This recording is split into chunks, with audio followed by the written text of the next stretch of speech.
fast asleep, my love. Stay awake looking at your beauty, telling myself I'm the luckiest girl alive. So many times I was certain you was gonna walk out of my life alive. Why you take such a hold on me, boy, when I'm still trying to get my act right? What is the reason when you really could have any girl you want? I don't see what I have to offer. I should have been a season, guess you can see I had potential. Do you know you're my miracle? I'm like a statue, stuck staring right at you. Got me frozen in my tracks, so amazed how you take me back. Each and every time my love collapse, stuck staring right at you. Summon them lots of words every time I disappoint you. It's just cause I can't believe that you're so wonderful. Don't wanna lose you now. Ask myself, why are you even with me? After all the shit I put you through, why did you make it hard so with me? It's like you're living in an igloo. But baby, your love is so warm, it makes my shield melt down now. And every time we're both at war, I make you come around. What is the reason when you really could have any girl you want? I don't see what I have to offer. I should have been a season, guess you can see I had potential. Do you know you're my miracle? I'm like a statue, stuck staring right at you. Got me frozen in my tracks, so amazed how you take me back. Each and every time my love collapse, stuck staring right at you. Summon them lots of words every time I disappoint you. It's just cause I can't believe that you're so wonderful. Don't wanna lose you now. And you're so wonderful, yeah. Don't wanna lose you never. Oh. Every single day in my life, I thank my lucky stars. God really had to spend extra time when He sculpted your heart. Cause there's no explanation, can't solve the equation. It's like you love me more than I love myself. I'm like a statue, stuck staring right at you, yeah. So amazed how you take me back each and every time my love collapse. Stuck staring right at you. So when I'm lost of words every time I disappoint you, it's just cause I can't believe that you're so wonderful. No, don't wanna lose you, boy. I'm like a statue, stuck staring at you. You're the reason for breathing. You are so wonderful. Yeah. When the day is said and done, in the middle of the night, when you're fast asleep, my love, I'm the luckiest girl alive.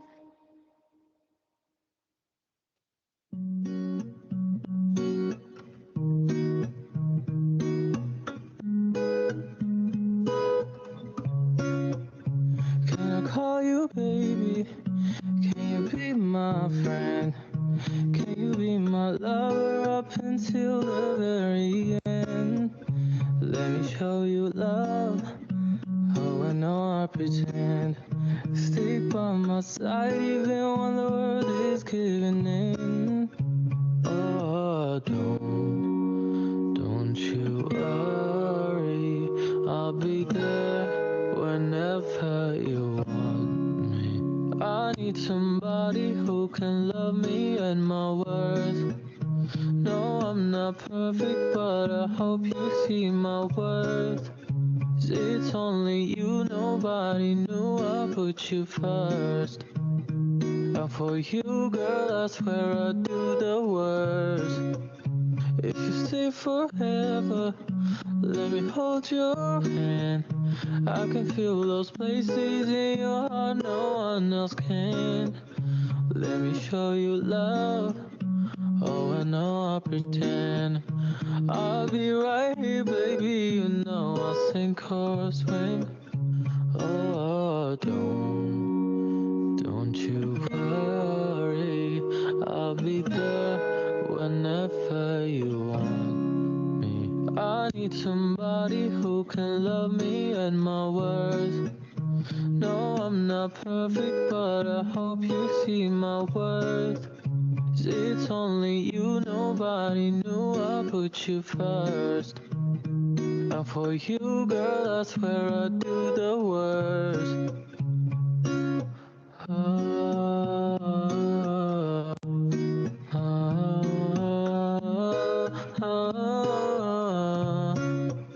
I need somebody who can love me at my worst.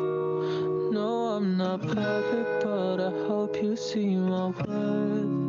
'Cause it's only you, nobody knew I put you first.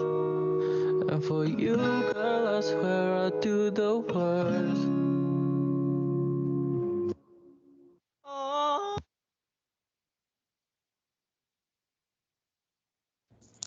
Hi, good morning, everyone. Can you hear me?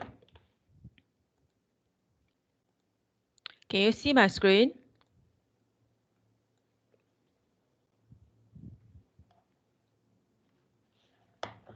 Okay, all right. Remember, scan your attendance. So recording started. Okay, last week actually we stopped at talking about technology and also infrastructure. When these two things combine together, they actually have an effect to act as a driver factor for the property development. Okay, so now I will proceed to talk about the changes. What are the changes on real estate? Since the industrial revolution, especially industrial revolution 4.0, when we have internet, when the cost of connectivity become lower, okay, which will widen the connectivity and also enhance the accessibility. So which means that we can actually work from home, learn from home, and even shop from our home. So that's why technology actually changes how good and product are actually made, sell, and distributed, how the product are services and also refined. And it also actually affect how we live and work. Okay, so now we start to talk about office first. What are the changes on office since the Industrial Revolution? All right. First, employee can actually work anywhere, anytime, as long as when they are connected to the internet, they can actually work from home. They no need to travel to office. So with the use of the technology, internet, they can work anywhere, anytime. All right. And also because of the connectivity become better, and also the accessibility also enhanced, which means that most of the office they don't need to located at city center. If you recall in microeconomics, okay, that topic actually in theory, we mentioned that city center is always the best location because of very good connectivity, very good accessibility, because it's a central place. So that's why most of the business will try to locate it at city center as much as possible. But with the arising of the technology, internet, location become less important. Then there is a word that you need to learn, which we call decentralization. Okay, previously most of the business they would like to centralize. Centralize means allocate their business in the city center. Decentralized meaning to say that they will actually move away from city center, because in the theory we actually mentioned that if you want to put your business in city center, yes, it's very good connectivity, but the rental is very, very high. Correct or not? That is a trade-off. If you choose to put your business in city center, you have to pay higher rental. But since industrial revolution, when they have the internet, better technology, they can actually decentralize, move away their business from city center. Because right now, they can actually work anywhere, anytime. They no need to put their business in the center. Okay, and there is another trend about the work office, which is what we call share platform and collaborative work, which means later on I'm going to talk about co-working office space, co-working space. Okay, so that is the changes on office. Whereas for retail, of course, because of a very convenient, actually consumer, the buyer, they no need to visit shopping mall. They can shop anywhere, anytime with their handphone, with their laptop, as long as they are connected to internet, as long as they download the apps. So they actually no need to visit physically to the shopping mall. So that is a rising of e-commerce. Okay, so right now you may see Lazada, okay, Shopee, Taobao, correct or not? So there are many e-commerce platform for the consumer to shop anywhere, anytime. There is no restriction at all. All right, and the second one will be the integration between online and offline retail channel. So actually digitalize internet encourage online and offline retail channel, which means what we say multi-channel, multi-channel retail. So right now, since the Industrial Revolution 4.0, you can see that some of the seller, they will focus on one platform. Okay, previously they only focus on offline, so they have to open their physical store. But since the arising of the Industrial Revolution, they actually enhance their business by online platform as well. So you will see there is an integration between online and offline. They actually sell their product through online and offline because they need to target different buyer. All right. And since the Industrial Revolution, it actually poses a very big challenge to the physical store. Does it mean that we no need to go to the shopping anymore? Because right now everybody, when they got phone, they can shop anytime. So which means that do we no need to have physical store?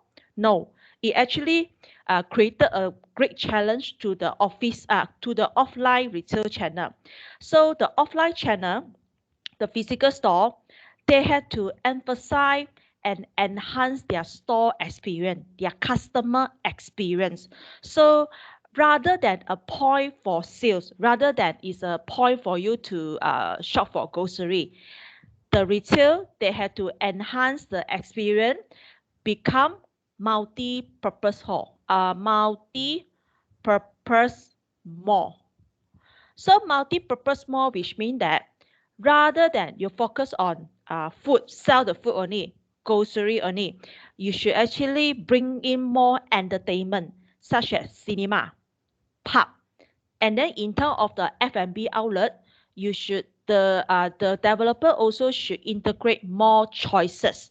So like say for example, now people like to eat Japanese food, Korean food. So the developer should actually bring in more new F&B outlet so that to trigger the people to visit to the mall. Okay, so that will be by multi-purpose mall. You shouldn't just serve a mall for buying the thing only or shop for grocery only. You should actually integrate more like entertainment, cinema, or some extreme park also can. All right. And for industrial, okay, so robotic and advanced manufacture technology. So because of the 3D printing and also some of the good technologies such as drone, it actually give rises to the logistic property. So which means that they already started to use more advanced technology in their warehouse, and which means that decrease reliance on the labor. So when we use more technology or robot, drones, so which means that we no need to use so much labor, which will actually increase the efficiency in arranging the product. So that are the changes on these three property since the Industrial Revolution. So this is what I meant just now, creating a workplace of the future, which is what we say, co-working space. So co-working space, which means that flexible, efficient in the space utilization. Okay, flexible, efficiency in terms of the space utilization. So for this one, this is a Colony, is one of the famous co-working space. So if you look at the office Colony, it actually don't look like an office. So the built up area for the Colony actually based on seater. So for this one, they got 2-seater, 3-seater room, 4-seater, and up to 6-seater. And they also got 50 room in the share workplace. So which means that for this co-working space, it would be very suitable for those small business or young entrepreneur who just start up their business. And then for this small business, young entrepreneur, when they just start up their business, they actually don't require a big office space. So they just need a very small place for them to do their business. So that's why for this co-working space will be quite suitable for this type of office. And what are the advantages of co-working space is, first, reduce the cost. And what we say reduce the cost is because right now you are actually rent the office based on seater, how many room you want, rather than a big office space which actually cost more. So that's why for co-working space, actually the cost is lower. And for this Colony, if you read further in this article, they also provide some of the facility. Say, for example, we have a launch area for them who like to work in different environment. So they can move around with their laptop. And they also have a nap room for people who want to take a power nap. And they even have a massage room. And sooner or later, they will introduce some manicure, pedicure services for the people who work in the co-working space. So that's why you can see that this kind of environment is quite vibrant because you don't work on it. You can actually interact with other people who are not from your background.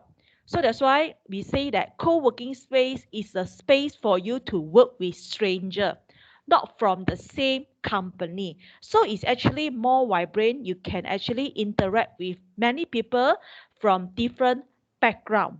Okay, rather than a place for you to work only, you can actually enjoy some of the facility provided in the co-working space. So this is actually one of the benefit. All right. But then for this co-working space, it might not so suitable for big corporate. Okay, it might not so suitable for big corporate. Maybe I ask you why. Why I say so?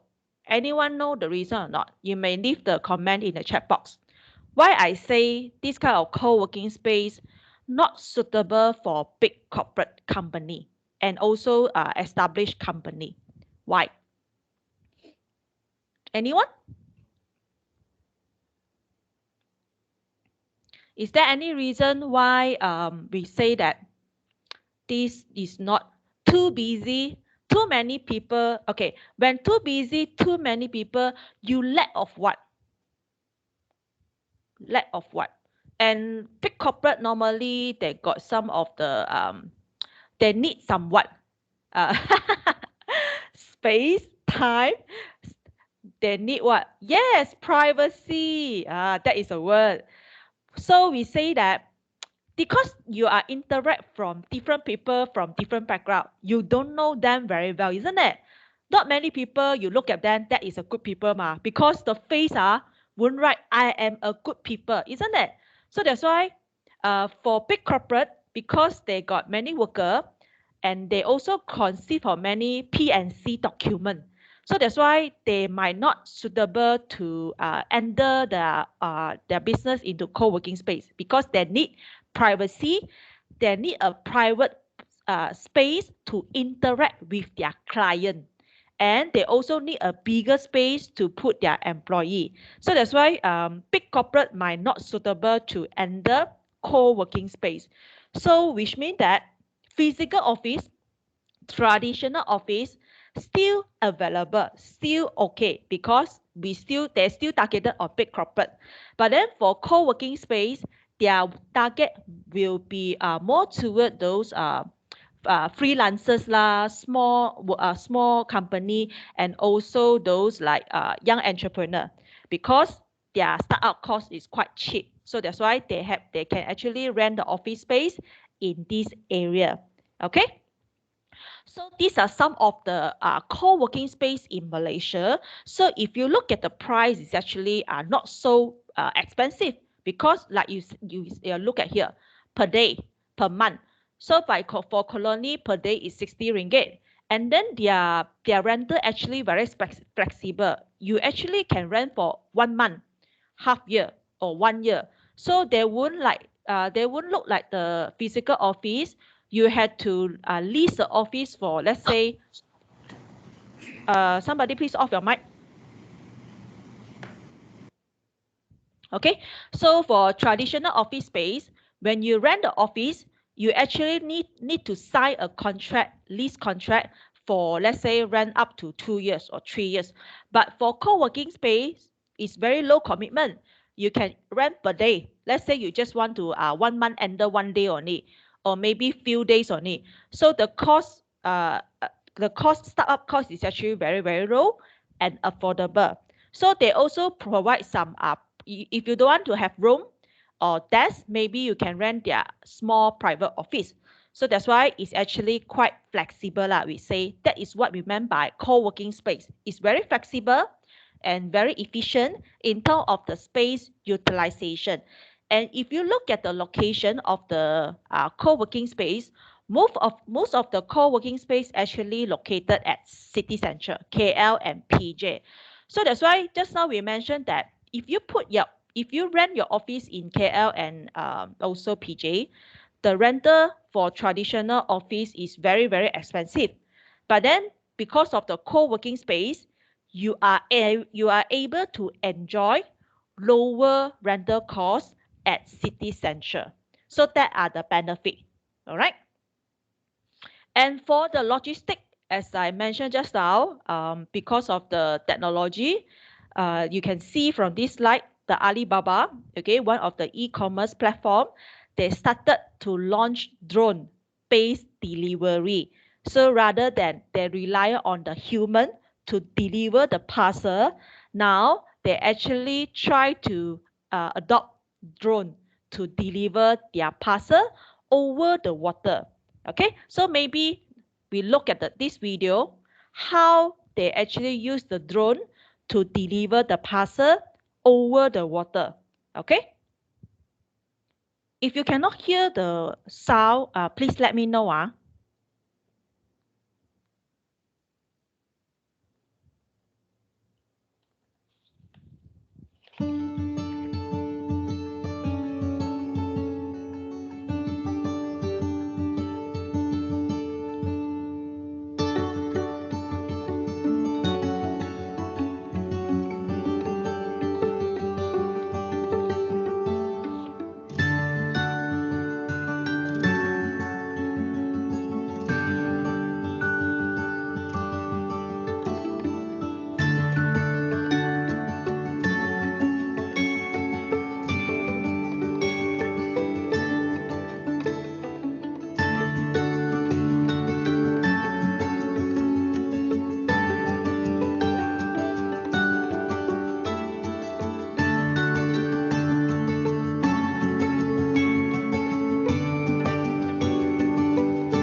Okay, so you can see how Alibaba deliver the passion fruit. So what are the benefit of delivery by using drone?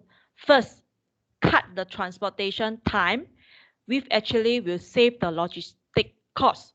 And the second advantages might be it will help to avoid lost packages, because sometimes I don't know whether you got experience or not, when you buy things from either Shopee or Lazada, sometimes the first common problem is that they take very long time to deliver, especially during the MCO, because movement restriction. And the second might be your package maybe will lost. Okay, don't know due to what kind of reason. So by using drone, it actually will help to avoid lost package, and also will help to reduce the congestions, the traffic congestion, and also the pollution. Because right now you deliver over the water rather than you deliver on the road. So that's why it will try to help to reduce the traffic congestions. So that are the benefit of using technology like drone to deliver the parcel. All right. Okay. All right. And based on this slide, you can also see that the robots are coming.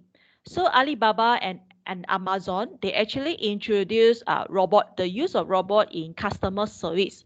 So why they want to do that is because um, it's about efficiency and of the services and consistency. Because robots are not disturbed by human mood.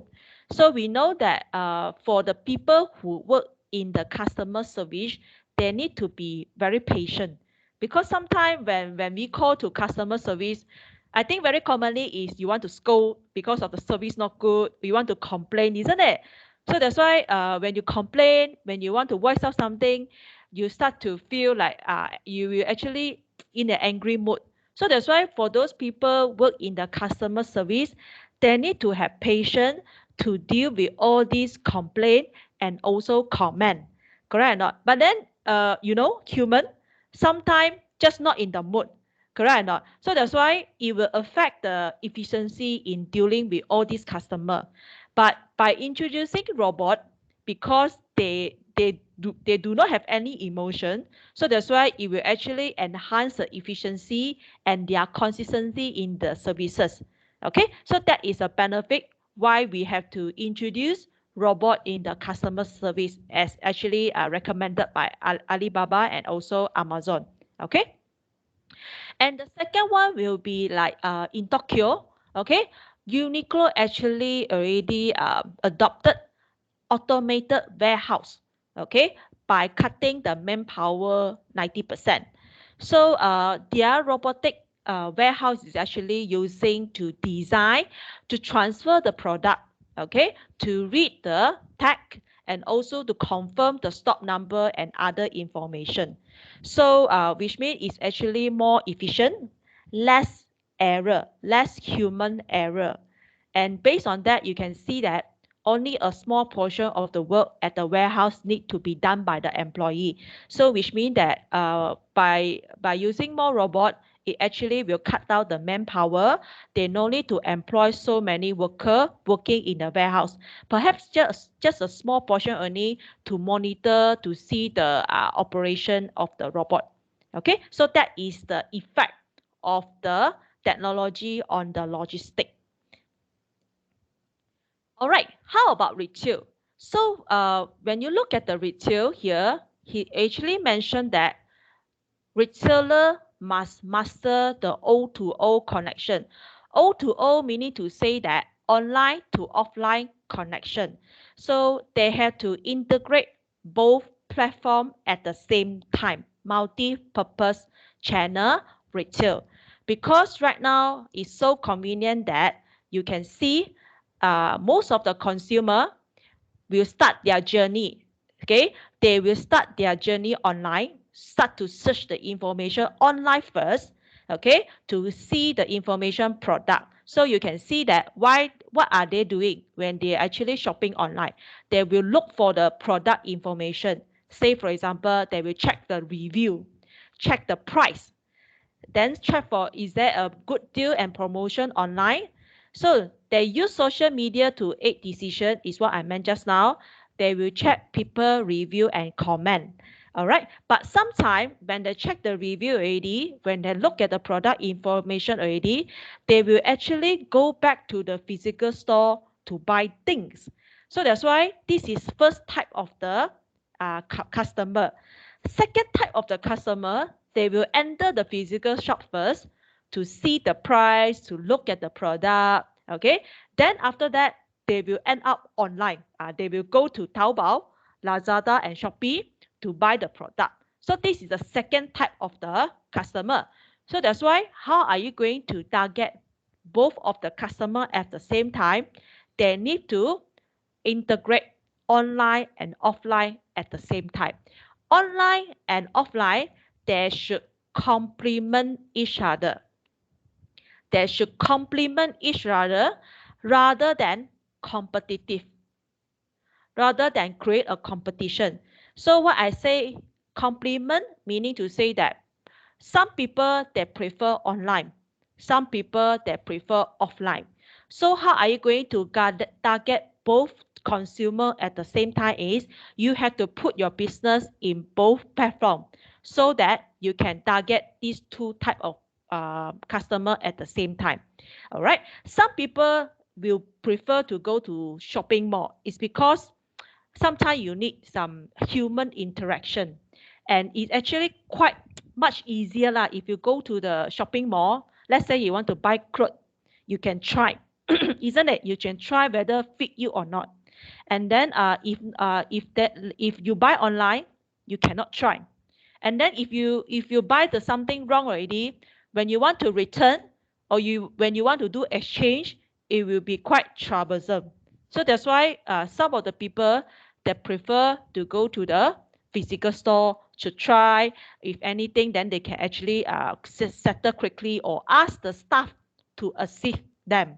Okay, so that are the benefit of physical store. So we shouldn't say that when there are many people, they want to shopping online, shall we mean that the physical store no longer available? No, there are some people, especially older generation.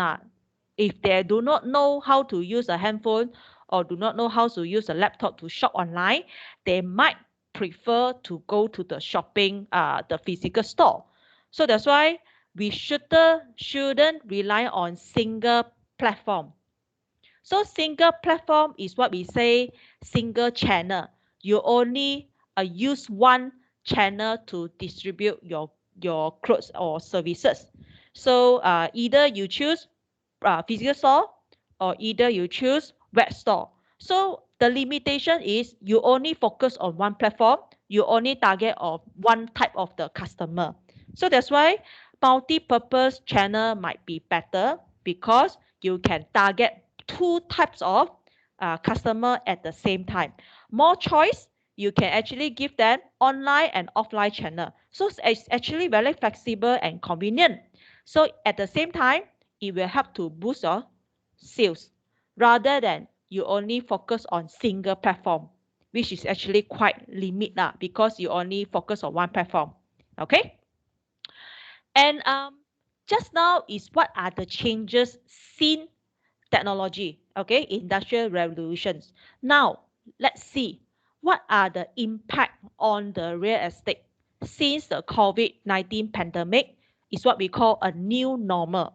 A new normal meaning to say that the COVID-19 pandemic actually changed our spending habit because of the movement restriction.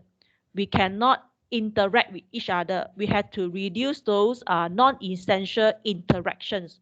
So since all these restrictions and also we cannot interact, so most of the time we had to rely on the technology. Okay, order online, no choice. Okay, so what happened to office? So which means that co-working space temporarily become less popular because just now I mentioned that co-working space is an area that you work with different stranger from different type of company and background. But then since COVID-19 pandemic, you look at the people, you don't know that people infected or not, positive or not, correct or not. That is the scary thing, that he or she might look very good, very fine, but actually he or she is infected. You do not know. So that is a scarier part. What happened to the working space is temporary for this type of co-working space, maybe not so popular because people are actually quite scared to meet stranger. Okay, but once the confidence improve, like let's say once every people get vaccinated already, so it might be a good option for the new occupier to locate their business in the near term before committing to a longer term plan. So meaning to say that, because right now on and off you can see that government will launch MCO, so it's actually create a very big difficulty to company and those SME business. They cannot commit to rent a large place, because as I mentioned just now, if you rent a very big office space, you have to rent up to certain year, 2 to 3 years. So 2 to 3 years, this actually is a very big cost commitment. So this one might suggest them to actually to choose co-working space, because they can rent up to certain month only, not necessary few year. So that's why in the near term, it might be suitable to actually rent the flexible space rather than committed to the longer term plan, which I meant just now. You rent the office space, okay? And for retail space, especially physical store, will under pressure, especially located at tourist zone. Just like right now, the full MCO already implemented one month, and yesterday already say that they want to extend it another 2 weeks. So during this period, the retail space actually closed.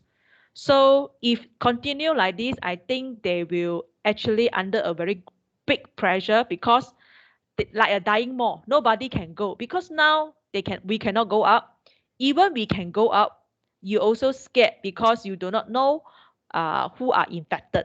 So that's why this one will actually pose a very big challenge to the retail mall. And some mall right now cannot travel.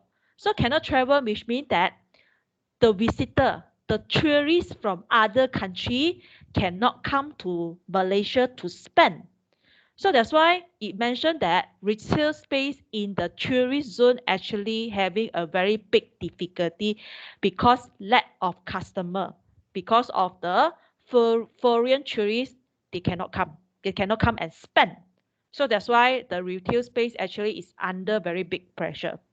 All right. And on the other hand, the COVID-19 pandemic actually accelerated the e-commerce adoption, online and also delivery. So as I mentioned, it changed our spending habit. Right now, whatever thing that you can order online, your vegetable, your meat, your clothes, your those detergent, everything you can order online with one click only. Then they can deliver to you within few days. So that is the what we meant by accelerate the e-commerce. Everything you can order online and delivery. And out of these three businesses, the the positive will be the industrial. So because of everything we order online, no choice, then it actually created a very good and positive impact to the industrial warehouses. So for the industrial building, it gives rises to multiple smaller distribution hubs to support local distribution channel, support last mile delivery. So as a consumer, you ask yourself, today you press the Shopee, okay? You pay already, hoping that tomorrow or maybe the day after tomorrow, your product, your thing will arrive immediately. That is the best thing, ma. You will be satisfied, or even better, in the morning you click pay already, then afternoon you get your product. This is what we call same day delivery. So how can we get this type of services? how do them encourage the customer satisfaction is they have to create more smaller distribution hubs. So as I told you before, for the industrial warehouse, okay, for the industrial warehouse, they will located at suburban. So located at suburban is like, say for example, maybe Rawang. Like let's say I stay at KL, Cheras, city central. So for Rawang, delivery directly to KL or Cheras, it might take certain day. So that's why when you buy things from Shopee, right, when you check the tracking number, when you check the tracking status, they will tell you that they will deliver from warehouse to a sorting hub or distribution hubs. So normally the sorting hub, the distribution hub is located at central, connected the suburban and also the city center. This is what we call smaller distribution hub to support the delivery. So you can see that for those sorting hub, distribution hub, normally they don't need bigger space as compared to the warehouses. So normally for this type of building, they just to do sorting and then to do the delivery. So which means that after the COVID-19, there are more and more sorting hub, distribution hub will appear to support the delivery from the warehouses. Okay. Decentralization means that since everything can be ordered online, it's very convenient already. So more and more warehouse will appear in the near future, but is in the decentralization. Continue lah, meaning to say that still located at suburban to cater the demand. Okay, and last but not least is accelerate the use of automation in operation. So automation is what I mentioned just now. They have to use a robot, okay, or drone to deliver their product. So there is a need that they need to adopt a more efficient way to store, to distribute their product so that they can actually reduce the space use. Okay.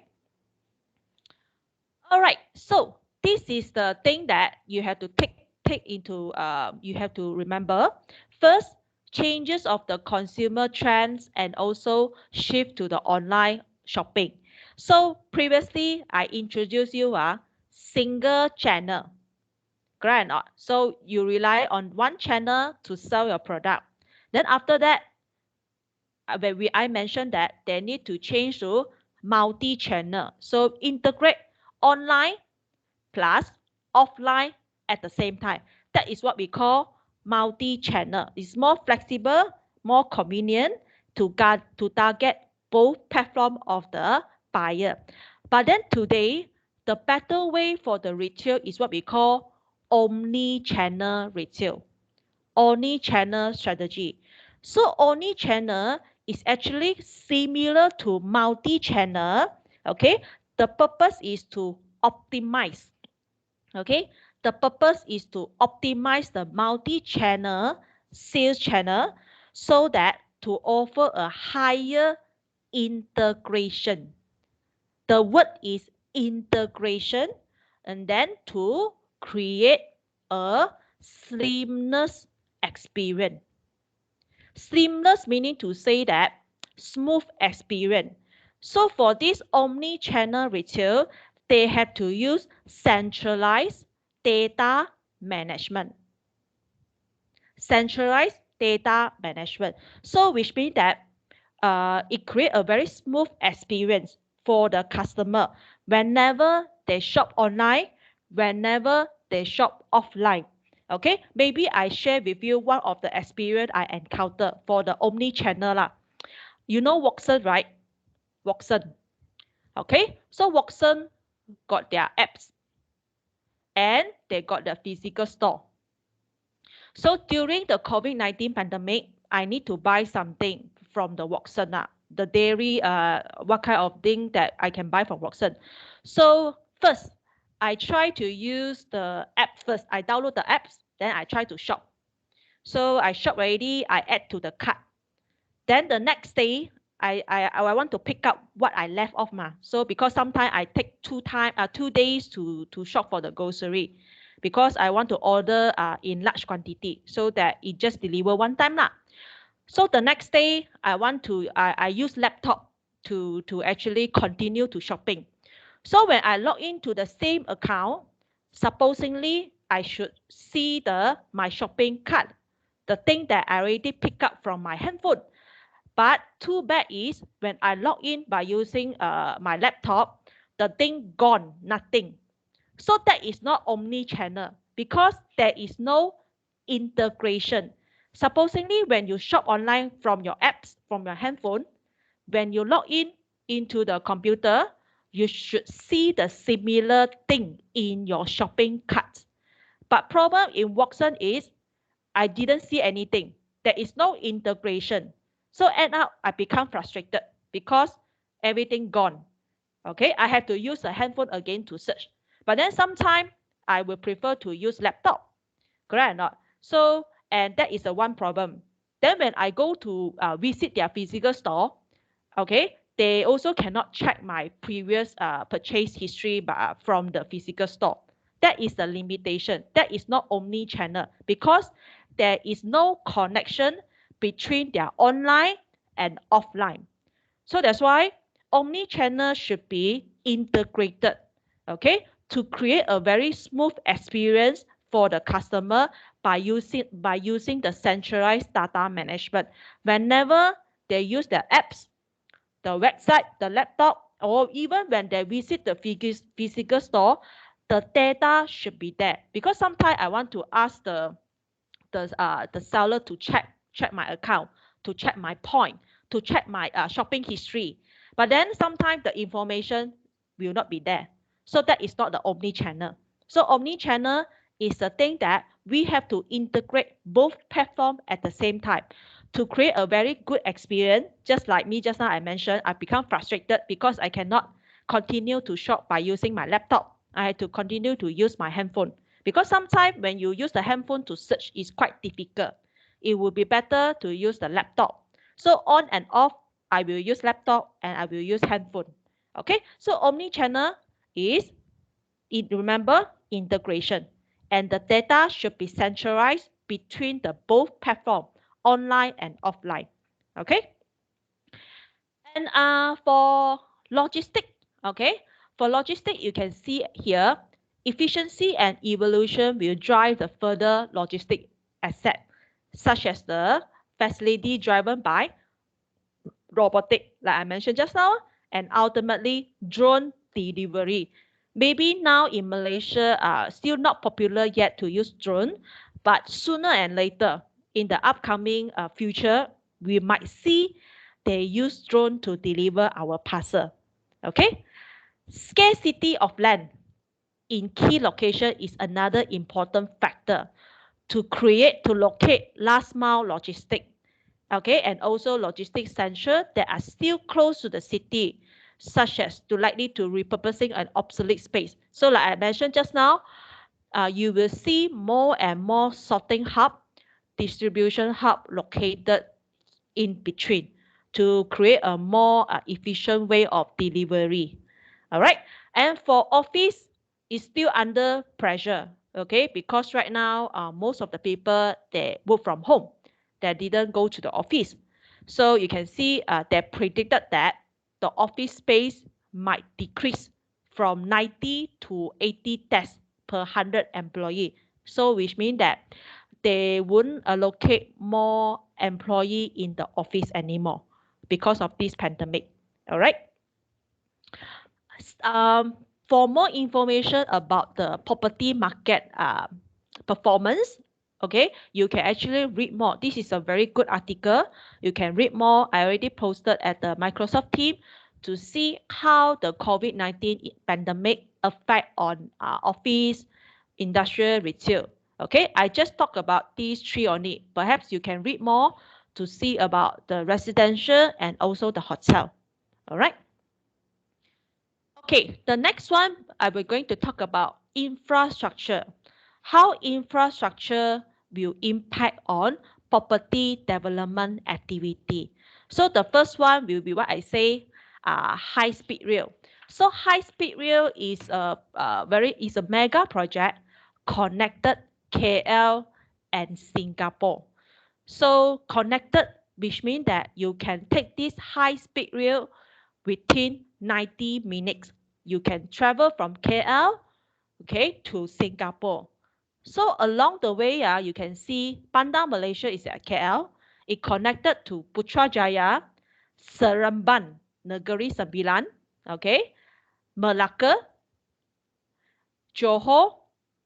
So major part will be Johor and also Singapore. So what are the benefits of this mega infrastructure high-speed rail is the first benefit is lower the transportation cost. Okay, enhance the connectivity because previously you can take bus to Singapore, you can take airplane to Singapore. So now another option, you can take high speed rail, 90 minutes you can actually reach Singapore. So that is what we say, lower the transportation cost, enhance the connectivity. Okay, and still remember what I say or not? When there is an infrastructure improvement, remember microeconomic, when there is an infrastructure improvement, it will increase the site value. So when there is an infrastructure built along all this state, all this area, it will boost up the investment, especially property. Real estate opportunity are a lot along this route because developer will start to propose development along all these areas. Common sense, people tend to buy property, people tend to invest property near to all these mega infrastructure because of what? Connectivity. Okay, normally property near to mega infrastructure, MRT lah or high speed rail, the price should be higher and then the opportunity also quite a lot. So that's why first, the real estate opportunity are actually positive a lot. And it also boosts the investment, improve the business opportunity along this route, and tourism, promote tourism. Because right now, very convenient, 90 minutes, wow, you can reach Singapore. If you go to, if you take airplane, you need to check in, you need to wait, this and that, isn't it? I think roughly 4 hours. Okay, from the you travel to Singapore. But then right now, by using train, 90 minutes only. So that's why it's very easy and very fast. You can actually travel to Singapore to celebrate your New Year, to celebrate your Christmas. So that is what we say, promote the tourism. Okay, that are the benefits.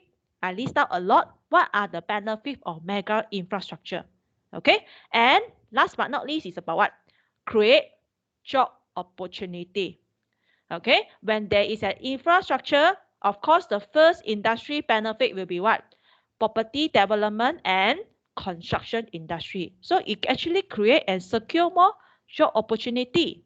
When we promote tourism, many people come and visit this area, then it actually create more job opportunity to the local market. Okay, that are the benefit.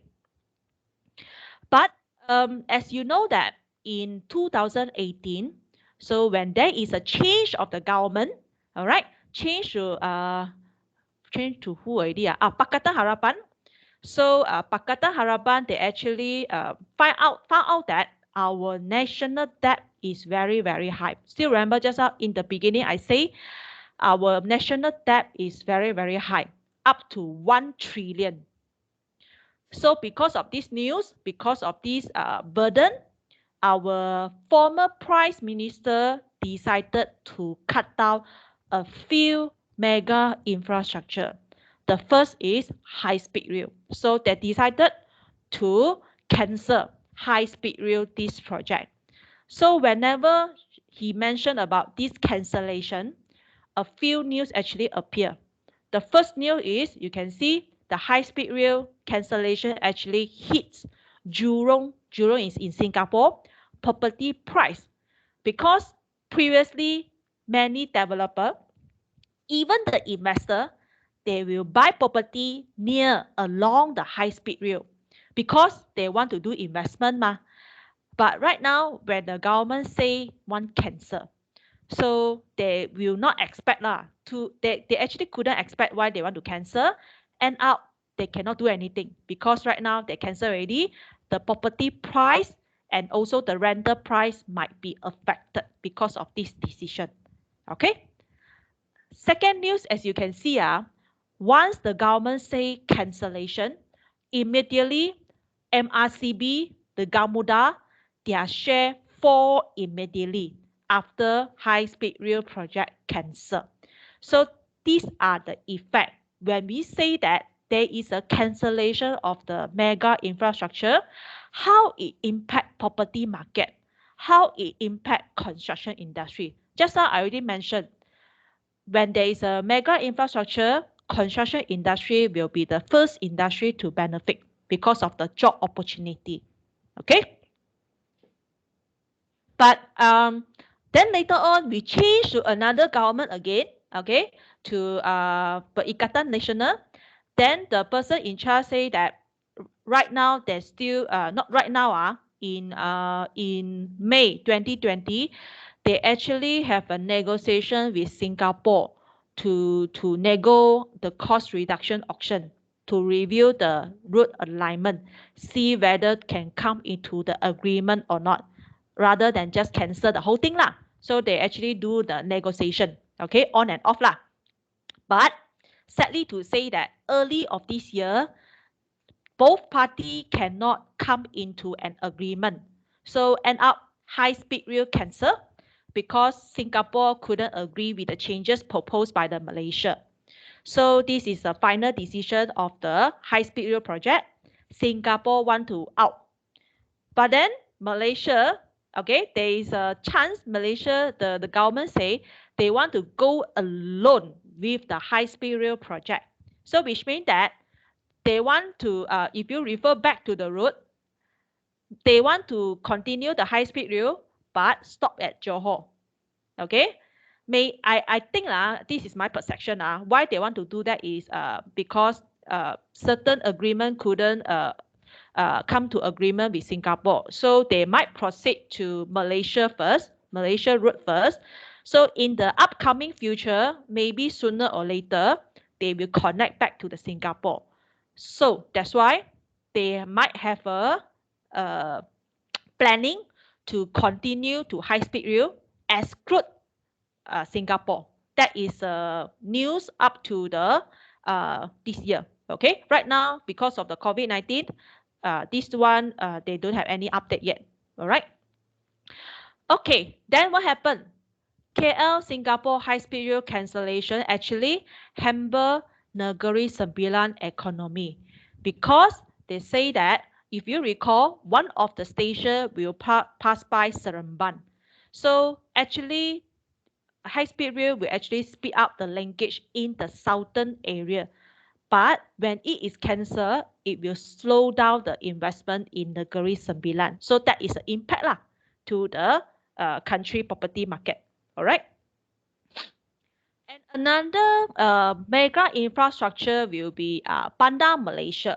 So Bandar Malaysia actually is a 140 billion mega project. It's a very, very big project located at somewhere nearby Sungai Besi, Salak Sao, and also Chan Sao Ling, toward the south of the KL lah. Okay, so for this Bandar Malaysia, similarly, being cut off once again because of the debt, because of the cost cutting, they actually slow down, cancel this Bandar Malaysia. Not to say cancel lah, they put on hold first. But after a few years, okay, in 2019, they kickstart back this Bandar Malaysia, this project. So this project is actually JV between Johor, the developer, and also the China JV to actually kickstart a very big development not only residential, but also some retail and office in Sungai Besi. So if you recall, high-speed rail, the first station is Bandar Malaysia. Okay, if you look at the map, the first station of high-speed rail is Bandar Malaysia.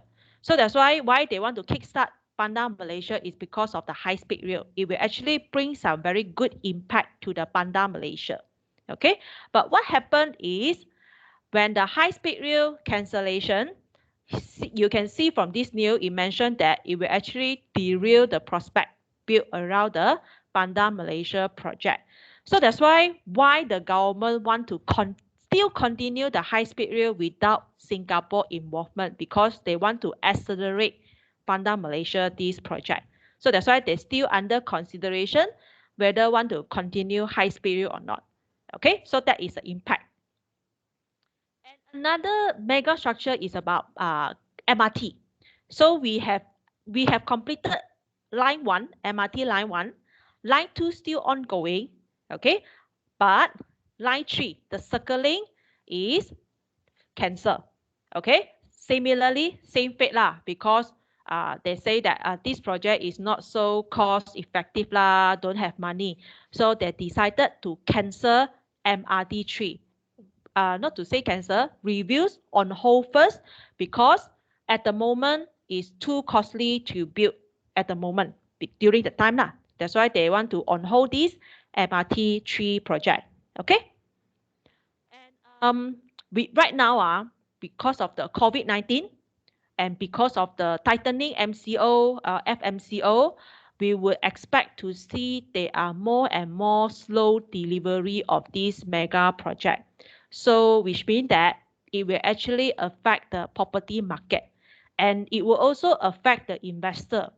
Just now, from the beginning until now, I show you a few news saying that the government want to cancel this project, want to cancel that project. If you are the investor, if you are the foreign investor, you see our government also changed a few times. Then when the change of government, they change the policy, they want to cancel this project, then kickstart back this project, you will feel what? Lack of confidence. You will feel a bit nervous lah. So when you feel not confident with the country, you won't invest in Malaysia because of uncertainty. Political uncertainty, that is the main problem in the Malaysia. Then political unstable, it will affect the property industry. It will also affect the construction industry because they always change the policy. Okay. And last but not least is about the Belt Road Initiative. So Belt Road Initiative is actually initiated by China. So they want to, it's a development strategy focused on connectivity. Okay, focus on connectivity and cooperation among the country. So China will help to build the railroad lah, highway lah, to link Asia, Africa, and Europe. So for Malaysia, one of the big mega project is ECRL. Okay, ECRL is a project whereby link to where already? Kelantan, Pahang, okay, and Kelantan, Terengganu, and Pahang. Okay, so when there is a change of government, same lah.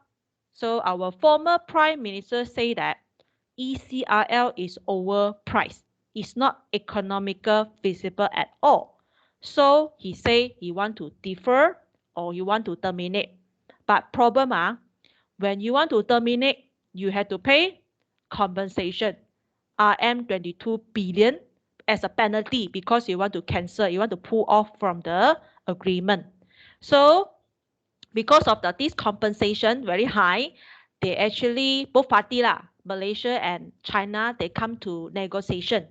So in 2019, okay, after few months of negotiation, they kickstart, they revive back this ECRL. So with the cost saving about 21 billion, and you can see the participation of the Malaysia company increased to 40%. Okay, and there is a JV 5-5 half JV between Malaysia and also the China in the operation and maintenance of these services. And one of the changes on this ECRL is previously original 1.0, they will pass by Gombak and also Bentong. Then when there is a change of government, so now become 2.0, there is a new alignment change to Jelebu. Jelebu is located at Negeri Sembilan. Negeri Sembilan, Bangi, Kajang, and Putrajaya. So there is a reroute lah. Rather than go up, they go down. Okay, so what happened when they kickstart back this ECRL? So you can see from this slide, ECRL bring changes in Jelebu economic landscape. Jelebu, I think not many people familiar, even myself, I also don't know where is it. It's a sleepy town that is very famous for durian. Everybody loves durian and also pineapple. So with ECRL, Jelebu is expected to experience very fast development in terms of social economy, infrastructure, and also job opportunity. So again, it proves what we have learned in microeconomic. When there is an improvement in infrastructure, it will increase the site value in Jelebu. That is a proof lah. Okay.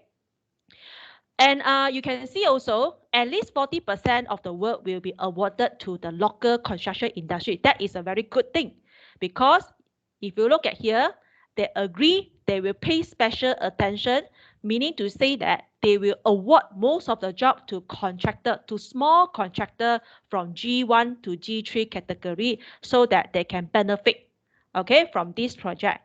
And then participation of local contractor is very good because technology transfer, because ECRL project is one of the very challenging project in Malaysia.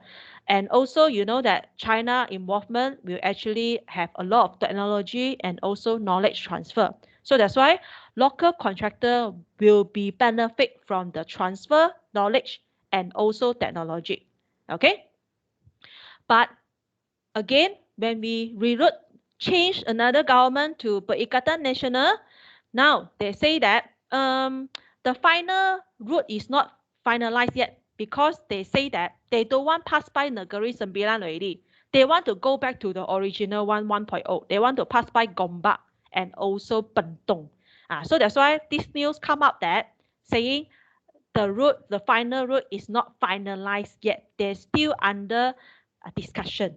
Okay, then here it mentioned that Negeri Sembilan very scared already, because you say you want to reroute back, don't want to pass by Negeri Sembilan.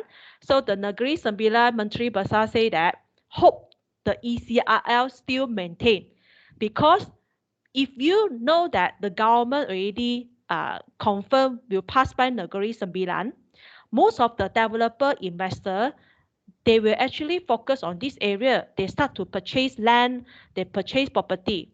But then there is a new saying that they want to reroute back. What happened?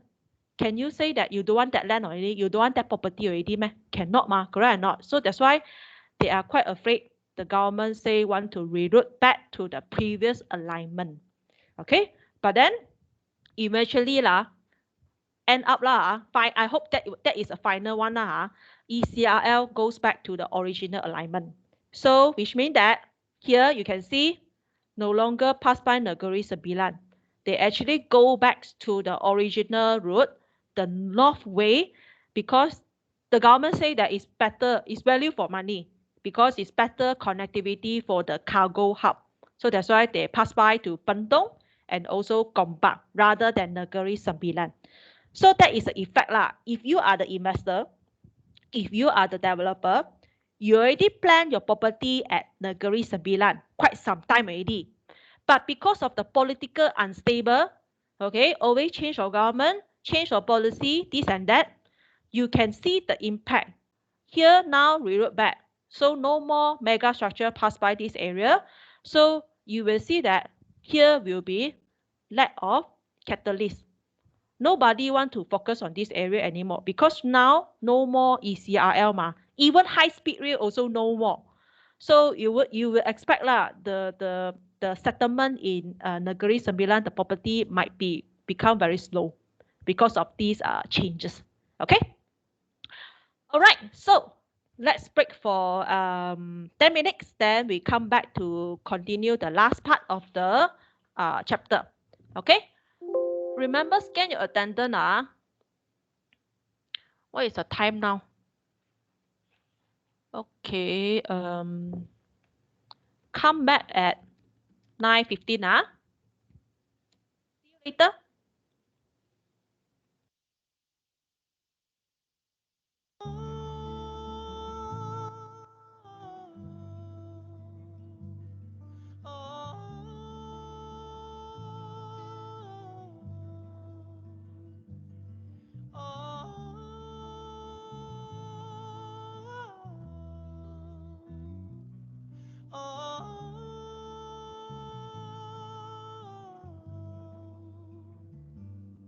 Onto something to admire, cause you shine is something like a mirror, and I can't help but notice you reflect on this side of mine. If you ever feel alone and the glare makes me hard to find, just know that I'm always parallel on the other side. Cause with your hand in my hand and a pocket full of sand, I can tell you there's no place we couldn't go. Just put your head on the glass, I've been trying to pull you through, you just gotta be strong. I don't wanna lose you now, I'm looking right at the other half of me. This vacancy inside in my heart is a space and now you hold. Show me how to fight for now. And I'll tell you, baby, it was easy coming back into you once I figured it out. You were right here all along. It's like you're my mirror staring back at me. I couldn't get any bigger with anyone else beside of me. And now it's clear as this promise that we're making two reflections into one. It's like you're my mirror staring back at me, onto something ain't original, cause it doesn't seem nearly as simple. And I can't help but stare, cause I see truth somewhere in your eyes. I can never change without you. You reflect me, I love that about you. And if I could, I would look at us all the time. Cause with your head on my head and a pocket full of salt, I can tell you there's no place that we couldn't go. Just put your head on my past, I'll be there to pull you through. You just gotta be strong. I don't wanna lose you now, I'm looking right at the other half of me. This vacancy inside in my heart is a space and now you hold. Show me how to fight for now. And I'll tell you, baby, it was easy coming back into you once I figured it out. You were right here all along. It's like you're my mirror staring back at me. I couldn't get any bigger with anyone else beside of me. And now it's clear as this promise that we're making two reflections into one. It's like you're my mirror staring back at me, staring back at me. Yes, that is history. Oh, tomorrow's a mystery. Oh, I can see you look back at me. Keep on looking at me. Don't you look at me, baby, look at me. I don't wanna lose you now, I'm looking right at the other half of me. This vacancy inside in my heart is a space and now you hold. Show me how to fight for now. And I'll tell you, baby, it was easy coming back into you once I figured it out. You were right here all along. It's like in my mirror staring back at me. I couldn't get any bigger with anyone else beside of me. And now it's clear as this promise that we're making two reflections into one. It's like in my mirror staring back at me, staring back at me. Oh,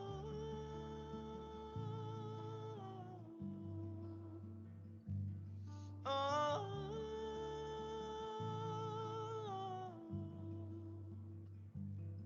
oh,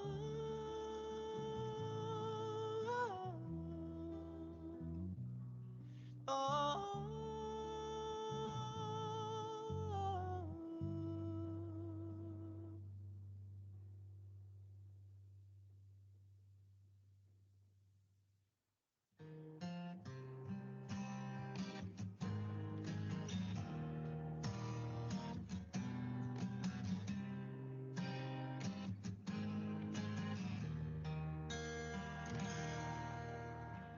Everybody's laughing in the world.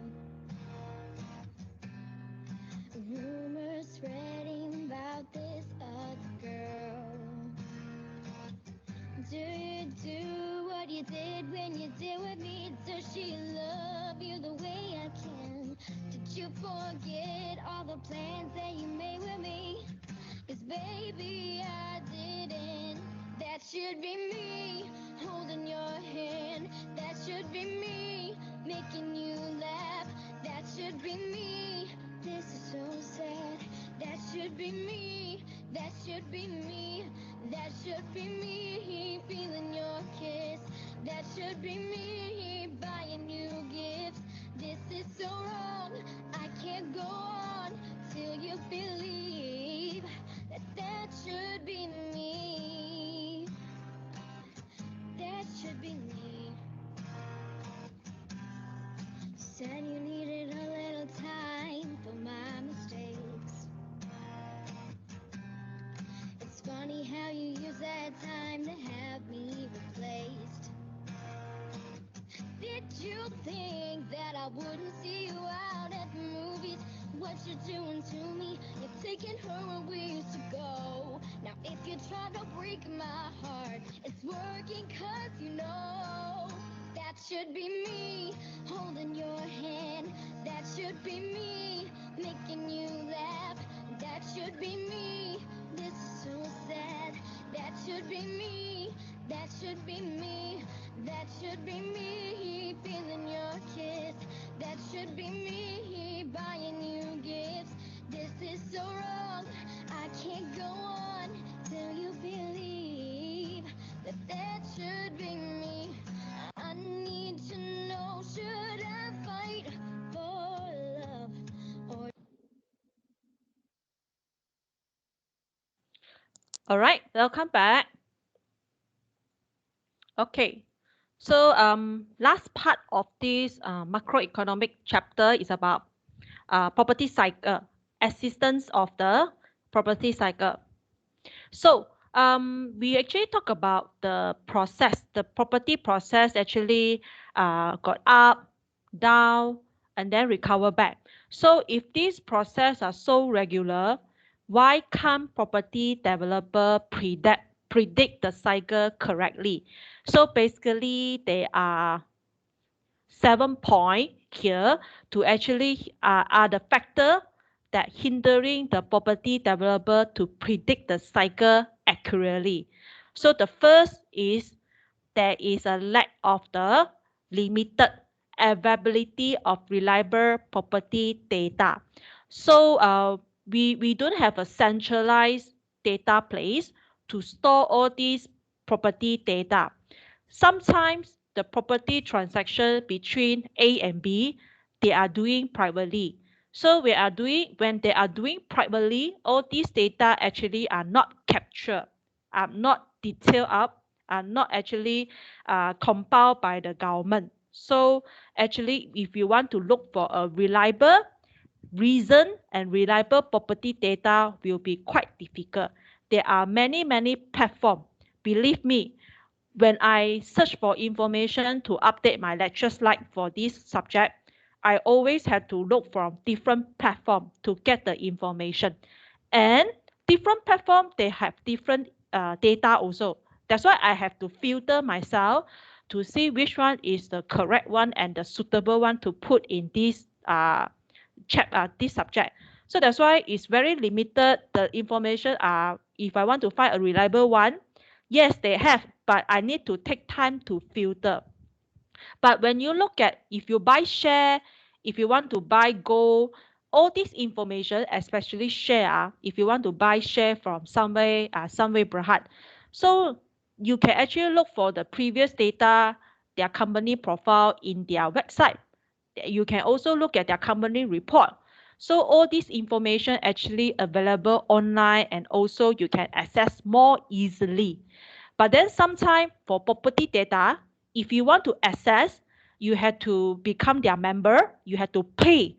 Then only you can access to all these private information. So that's why some developer, they might not have money to pay or to actually fund for this information. So that's why it's very difficult for them to predict the cycle accurately because of limitation of the data. Okay. And the second point is time lag.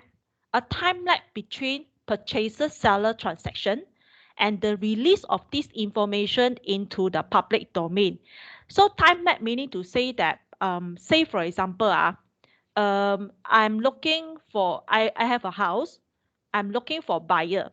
So you know that the process of looking for buyer is not like today I put up the advertisement, tomorrow straight away got buyer. Sometimes it takes time to find the buyer. So let's say I found a buyer already. So Jasper want to buy my property, agree to purchase my property. So let's say now is June, okay, June 2021, agreement. So Jasper agreed to purchase my property. Okay, but then when Jasper agreed to purchase my property already, the transaction will not complete so soon because Jasper and I need to appoint lawyer, need to appoint banker, okay, then Jasper need to seek for loan from banker, okay, then the lawyer, banker will need to do some their documentation stuff. So all these things ding ding dong dong can actually last for half year. December only 2021 only completion of transaction, meaning to say that Jasper get the loan already, then the money transfer to me already, then the house now belong back to Jasper. So all these things you can see around half year, then only settle the transaction from the day Jasper agreed to purchase, because we need to appoint banker, we need to appoint lawyer to prepare the S&P, the agreement. So all these things take times. So when the transaction complete already, so the detail pass back to the government. So government also take time to compile this information, then release to the market. Then maybe another half year, June 2022, release the information to public. So can you see that you already lag a year, 1 year, time lag 1 year. From the day I agree, complete, and release of this information to the public for developer is actually lag 1 year. During this lagging 1 year, 1 year up and down, demand and supply will change. So that's why when this information released to the market already, this information actually happened a year ago. It's not today, correct or not? So that's why during this period, a lot of things can be happen. Demand and supply could become imbalanced, and maybe there is another thing appear which actually affect the property supply. So that's why the time lagging here actually prevent the developer to predict the market accurately, because the information released is actually not the current, it's actually last year. That is a limitation. Okay. And from this news, you also can see why property overhang. Why there are so many property available in the market, but tak ada orang mau buy. Don't have people want to buy because lack of information. The absence of timely, accurate data actually clouded the judgment of the industry stakeholder. For the developer, scale, inaccurate, and not timely data actually lead to indiscriminate property building, especially high-end and affordable houses. So because of lack of data, they cannot predict the market so accurately. And then no choice, they create something that people do not want to buy because out of their affordability already. All right. And this article actually mentioned that the use of big data can help to the developer to make better decision. So big data technology actually with the help of machine learning and also some of the advanced automatic analytic tool often powered by AI, okay, or machine learning solution can actually help to collect the data, help to analyze the large data more efficiently so that they can actually help the developer to forecast what are the future market trend, then what are the challenges, where to choose a place for a new location, what are the current buying trend, okay, what are the difficulty if they want to bring up this project. It's very often if we use normal data, it's very difficult for us to predict, but because of the big data, the analytic tool, they are able to process, to analyze all this huge amount of data at the shorter time. And they are also able to predict what will happen next. So that's why this article actually encourage the property developer it's time to fully utilize the big data technology, collect their data, analyze the data. Okay, so especially now, the world is actually more toward digitalized oriented. Everything can be do online. And there are many data actually in the market. Just that the developer need to have expert to collect the data, to analyze the data, okay, so that eventually they can predict the data more efficiently. Okay, because the big data analytic have the capability to make sense, to try to make sense of this huge amount of information. If you rely on people, they cannot process too many of data, but the computer can. All right, so that is the purpose, that is the advantages. The developer should use the big data analytic and also some of the advanced technology to process, to analyze, to predict the future. All right. And the next barrier is about unique nature. If you still recall, during the first class, I told you that property is very, very unique. There are no same property located at the same area. Even though they are the same, located at the same area, they might different in terms of their size, they might different in terms of their accessibility, they might different in terms of accessibility. You will be surprised, some of the buyer, they don't want to buy the property is because of the number, it's because of the straight number. They actually does not like it.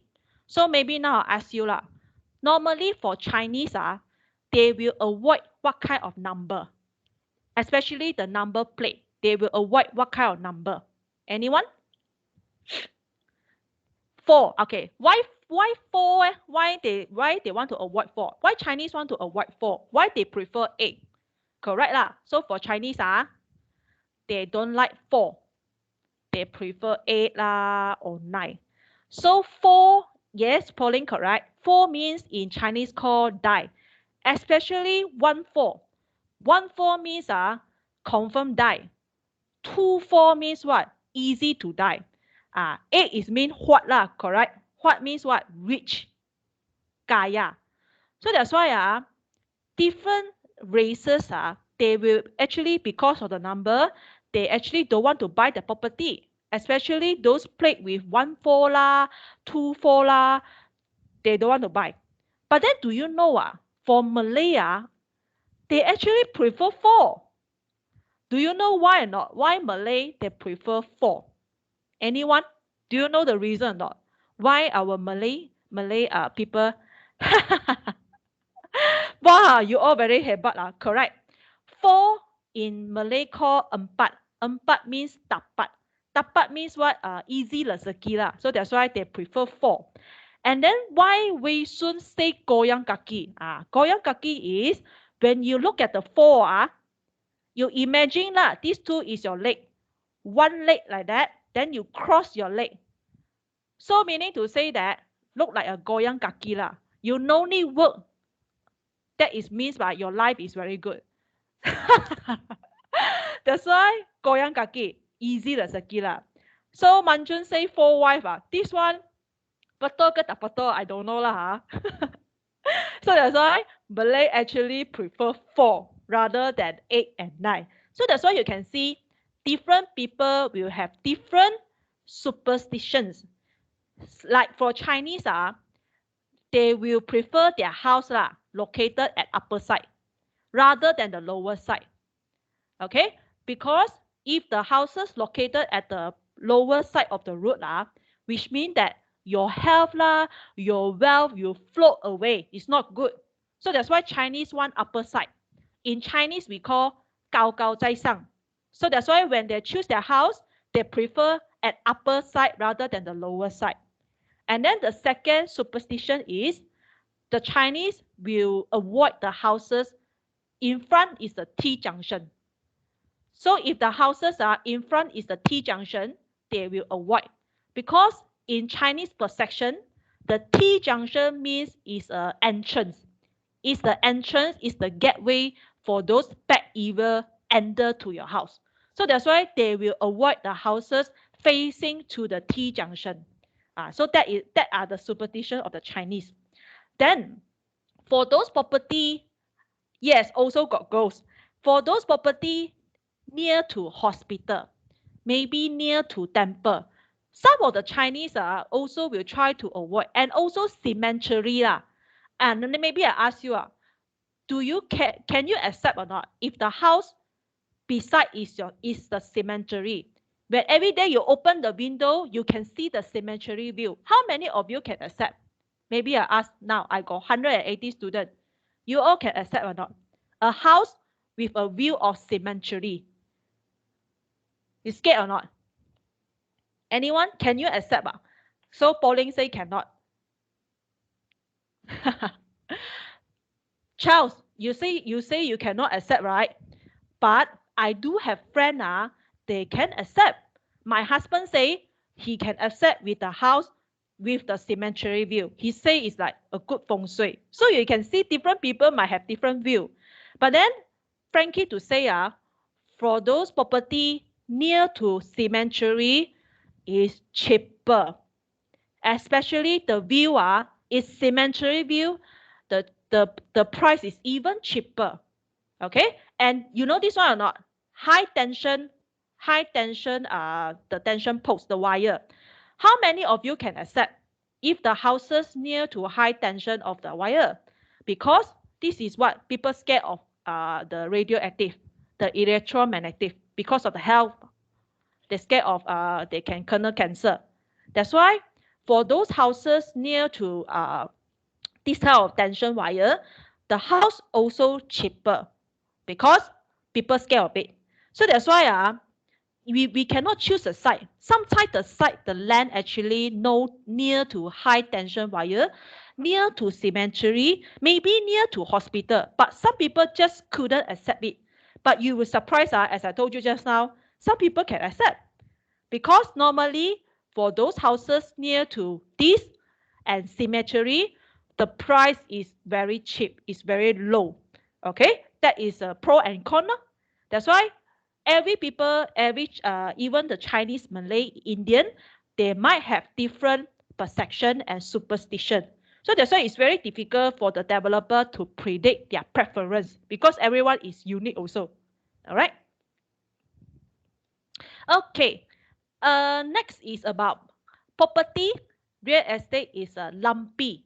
Okay, lumpy meaning to say that indivisible, meaning to say that cannot separate, cannot build part by part, cannot build part by part.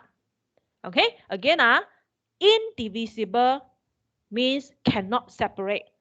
When the developer kickstart their development, they had to build from ground floor until higher floor completed only, then release to the market. They cannot like build up to 5th floor.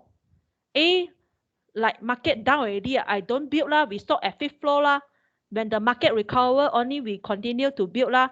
Can I this or not? Cannot ma. When they start to build already, they had to continue until the end, even though the market is low. The market demand is very low and bad. They still had to continue and completed release to the market because they cannot just say that, oh, market is down. Then we stop at 5th floor lah. If the market recover, then only we continue to build lah. There's no such thing, correct or not? Because market always up and down. We cannot predict it so accurately. What if, like, let's say right now the market is so poor, so slow? Can we stop? Cannot, because property is indivisible. But right now, practically most of the developer, they will sell first. Sell first, build later. That is a very good strategy rather than build first, sell later. So the common practice is they will start to launch the property first before they start to construct. Then they will see the demand. Then only they build later. Especially when they sell first, they got the money already, they got the cash. Then they can start to build later. So this one, pro and con, what are the strategy they want to use? But for property is because of indivisible, when they start to build already, they had to continue until the end, no matter what happened to the market. All right. And the next one is the highest and best use of land is constantly changing. So if you still recall, I mentioned that land use will change. Land location cannot change. Again, location is fixed, cannot be moved, but we can change the land use. So that's why, although that piece of land originally is agriculture, but market will change, market will up and down. As I mentioned, I always mention, when there is a site improvement, the land value will increase. Infrastructure improvement, the land value will increase. So increase meaning to say that maybe no longer suitable for agriculture. The developer need to change the land use to a more profitable land use. Maybe industrial. Like right now, as I told you, logistic, industrial warehouses is actually quite popular. Okay, so that's why they have to monitor the market, predict the market. What is the current and future better market, the land use? Then they have to make the changes on that piece of land so that to cater the market. So that's why no one will know what is the best land use. It depends on the market. The developer need to be monitor, need to be alert to the current market trend, then to plan for the change of the land use to a more profitable use that can cater the current need. That is the thing that the developer need to do. All right. Next is about, as I mentioned, land cannot be moved. It will be fixed in a one location. That is what I say, immobile. Cannot be moved. Just like I told you just now, a lot of the mega structure, infrastructure news, ECRL cancel, high-speed rail cancel. if the developer investor already buy the property and the land at Negeri Sembilan, can you ask them to move the land to Gombak, to Bandung? Cannot ma, correct or not? Because the land is fixed. Although initially government say they want to focus on Negeri Sembilan, but then when there is a change of the government, policy change, they want to reload back to Bandung and also Gombak. So what happened to those property in Negeri Sembilan? They cannot be moved. They had to keep and wait for the market recover. And also maybe some of the land the developer buy this piece of land already. They want to do condominium.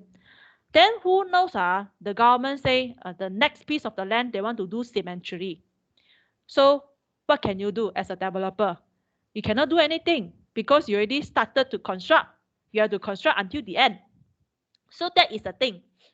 Initially, they didn't foresee that the government want to cancel the mega structure.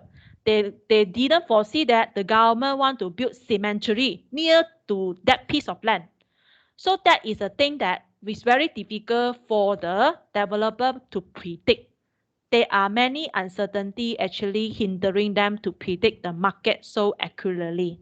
Okay. All right. Just for you, as I mentioned to you, Chinese, of course, majority they will actually not consider to live near to graveyard cemetery. But in city center, land is very limited. No choice, developer has to develop next to the cemetery.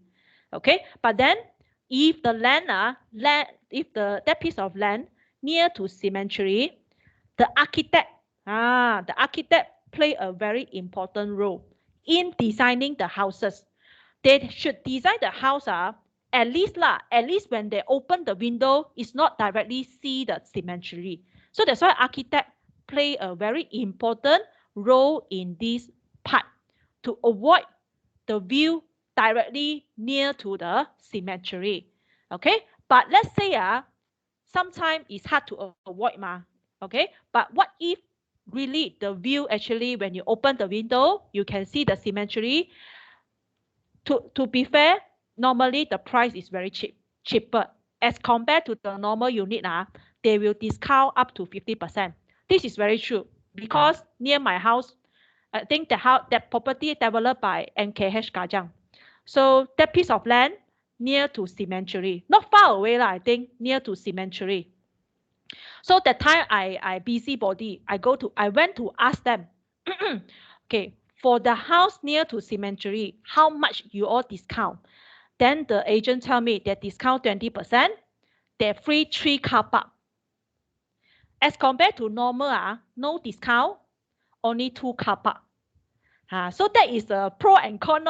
If you want to take the view near to cemetery, you got 20% discount. 20% is a lot, and they give you 3 car park.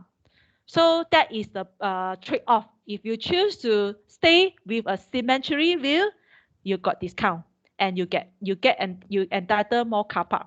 All right.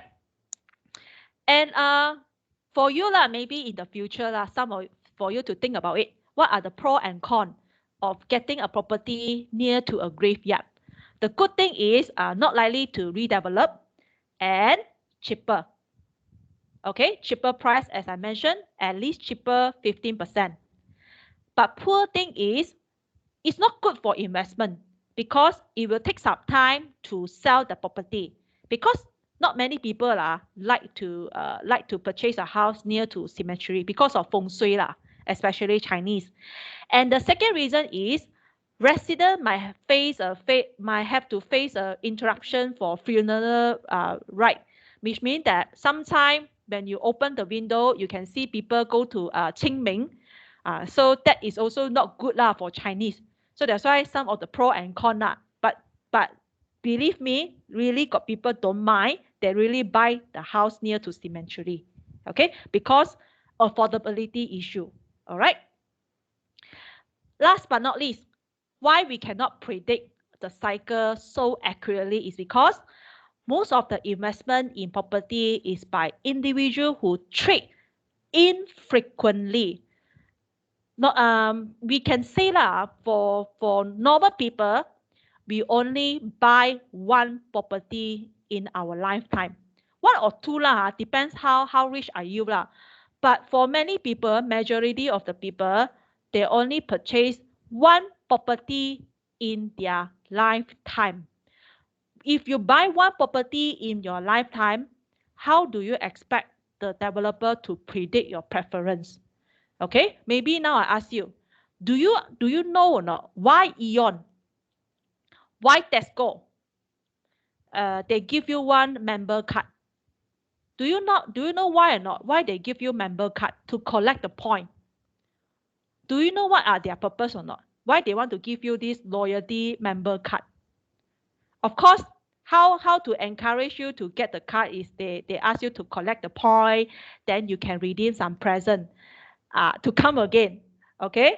No, what is the main purpose there? They want to give you this one. Of course, first is to ask you to repurchase again. The main thing is very good, Derek. They want to collect your data. Do you know that nowadays, what is so priceless? What is so priceless is your data. Yes, preference tracking. Whenever you swipe your card, they can predict what are your preference. Then, like let's say Pauline, every time go for grocery, buy vegetable only. So for Derek, every time go to buy computer stuff.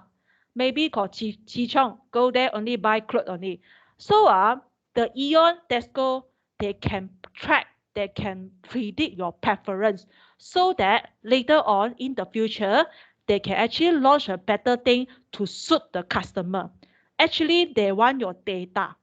But for property, as I told you, you only buy once. How are they going to predict your data so predict your preference so accurately? Because Aeon, Tesco, I think 1 week, maybe you go once or twice. So it's very often. So whenever you swipe, they collect your data. They can predict, or at this age, they prefer what? Younger age, older age, female, gender, female and male, single, married, what are their preference? But then for property, you only buy one. It's very difficult for them to predict your preference accurately. So that's why that is also one of the limitation for the developer to predict what type of house you prefer. Okay? All right, come to the end. What are the key takeaway? What are the message that you should remember from this topic? The first one is very, very important. Okay, property market response to macroeconomic indicator. If you still recall, that slide is about property market actually influenced by the economic condition and also the financial market. When the bank increase interest rate, reduce interest rate, what will happen to the property market? So that's why we say that property market actually does not operate in solo. It will affect by fiscal policy, monetary policy. So that's why the developer should actually monitor all these policy very well so that they can predict the market more accurately. Second, technology, infrastructure is the driving factor, is the catalyst that will change all the business, even also the property market. So as I told you, technology change. Everybody can shop online, work from home. And infrastructure, when there is an infrastructure improvement, the site value will increase. So meaning to say that it actually will boost up the property investment and development activity in that area. So that's why these two things are the combo, are the catalysts that accelerate the growth of the property industry. Third, property cycle is normal, always consist of upstream and downstream, which will vary in the length and also the amplitude. So for a cycle, definitely will up, will down. Although now we are at the recession, at the down part, but believe me, one day we will up again. That is a normal cycle. So that's why all this actually serve as a very important information, past indicator to the developer to forecast the future. What will be the future, up or down? So that's why, last but not least, developer need to be responsive. They need to be ready. They need to actually alert to all these changes that come from technology, come from infrastructure, even come from the COVID-19. What are the changes? Just like Sunway, I showed you the news before, right? Sunway actually noticed that people, the housing buying, the trend actually changed. They prefer a bigger house. They prefer a house with more facility, because right now all of us have to stay at home more as compared to outside. So that's why developer actually need to be responsive to all these changes so that they can create a better product that suit to the market and avoid property overhang and also left behind. So that are the 4 key takeaway that you should remember from this chapter. All right. Okay. Do you have any question? You can ask me in the chat box. Okay. Before I go to the next topic, we break for 10 minutes first. Come back at 10 o'clock. Okay, for a new topic. Why so many people angry, Chi Chong? See you later. Disarm, it's getting harder to shield the pain in the heart.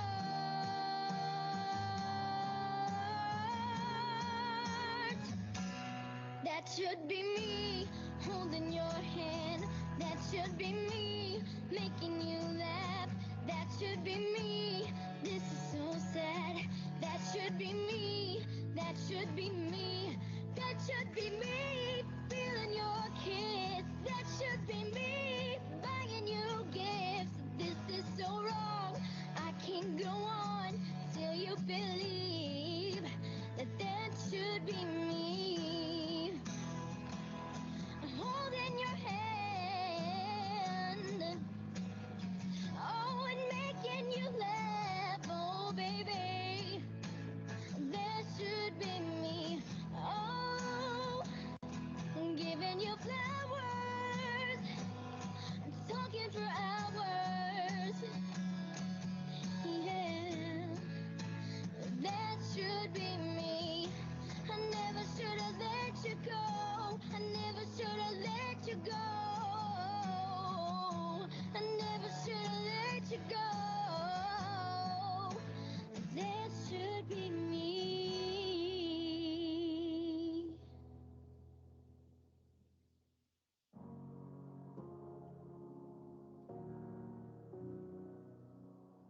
I hear a lot about sinners.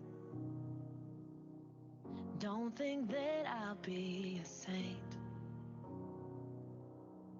I might go down to the river. 'Cause the way that the sky opens up when we touch, yeah, it's making me say that the way you hold me, hold me, hold me, hold me, hold me, feels so holy, holy, holy, holy, holy. Oh God, running to the altar like a track star. Can't wait another second, 'cause the way you hold me, hold me, hold me, hold me, hold me, feels so holy. They say we're too young and the pimps and the players say don't go crushing. Wise men say fools rushing, but I don't know. The first step pleases the Father. Might be the hardest to take. When you come out of the water, I'm a believer, my heart is fleshy. Like a shark with a temper, like Joe Pesci. They always come and sing your praises, your name is catchy, but they don't see you how I see you. Ballet and Desi, cross tween Hesse. Get the jet speed, when they get messy, go lefty, like Lionel Messi. Let's take a trip and get the Vespa, so rent a jet ski. I know the spots that got the best week, we going next week. I wanna honor you. Bridegroom, I'm the father's child. I know when the son takes the first steps, the father's proud. If you make it to the water, he'll part the clouds. I know he made you a snap like Oscar proud. Suffer it to be so now. Gotta clean it up. Formalize the union and communion he can trust. I know I ain't leaving you like I know he ain't leaving us. I know we believe in God and I know God believe in us. Hey, you hold me, hold me, hold me, hold me, hold me. Feel so holy, holy, holy, holy, holy. Oh God, running to the altar like a track star. Can't wait another second. Oh God, running to the altar like a track star. Can't wait another second. Oh God, running to the altar like a track star. Can't wait another second. 'Cause the way you hold me, hold me, hold me, hold me, hold me, feels so holy.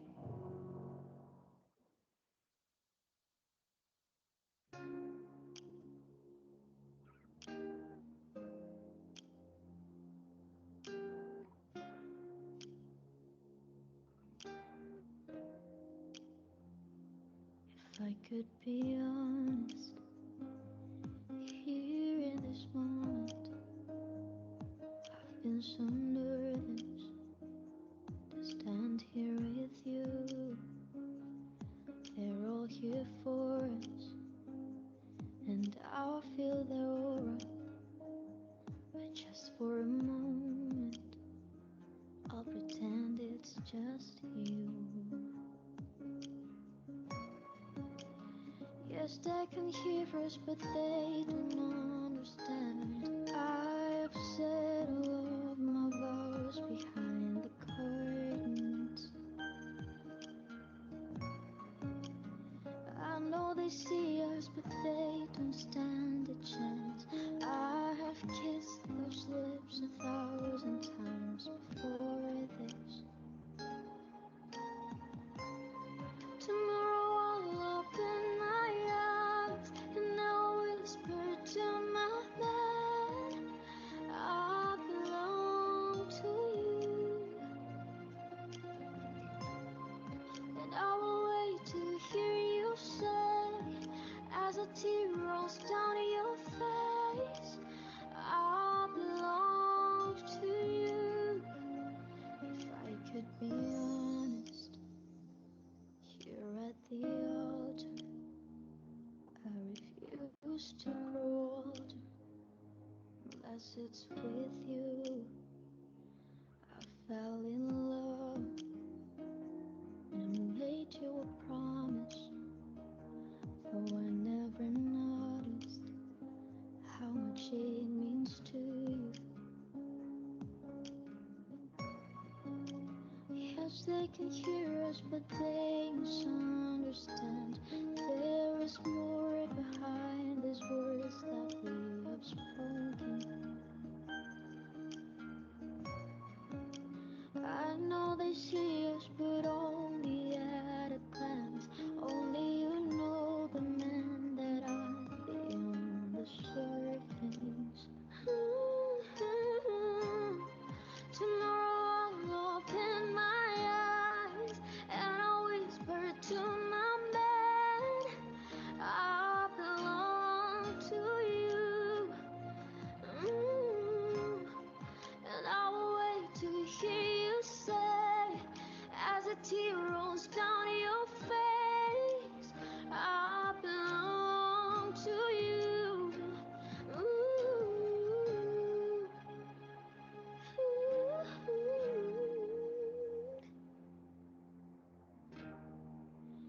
I belong to you.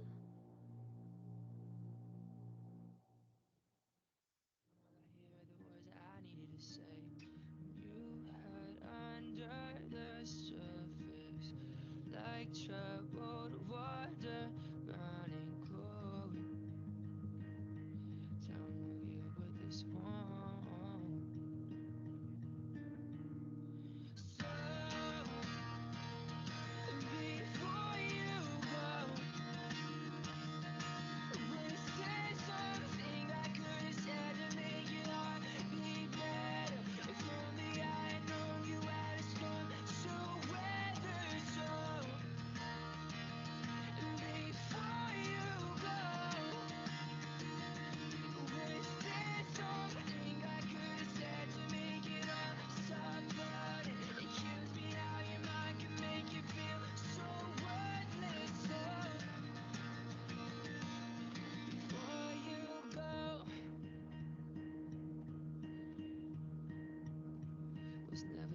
time. Whenever you called, went little by little until there was nothing at all. Every moment I start to replay, but all I can think about is seeing that look on your face. You hide under the surface, like troubled water running cold. Time will heal, but this won't. So before you go, was there something I could have said to make your heart be better?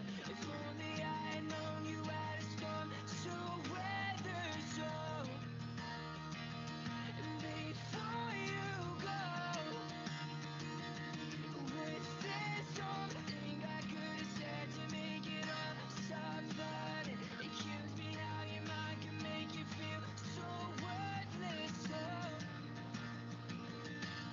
before you go, you would be better off by now if I let my walls come down. Maybe I guess we'll never know. You know, you know. So before you go, was there something I could have said to make your heart be better? If only I had known you had a storm to weather. So before you go, was there something I could have said to make it all stop flooding? It kills me how your mind can make you feel so worthless. So before you go.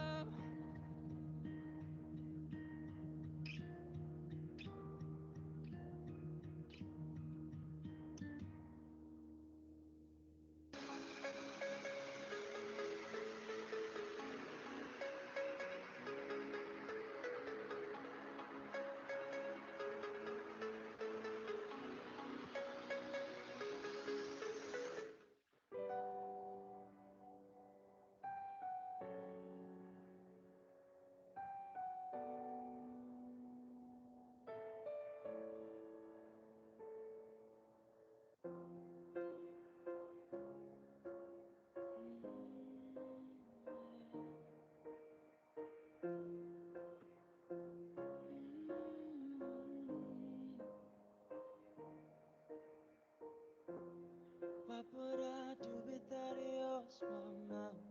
Drawing me in and you kicking me.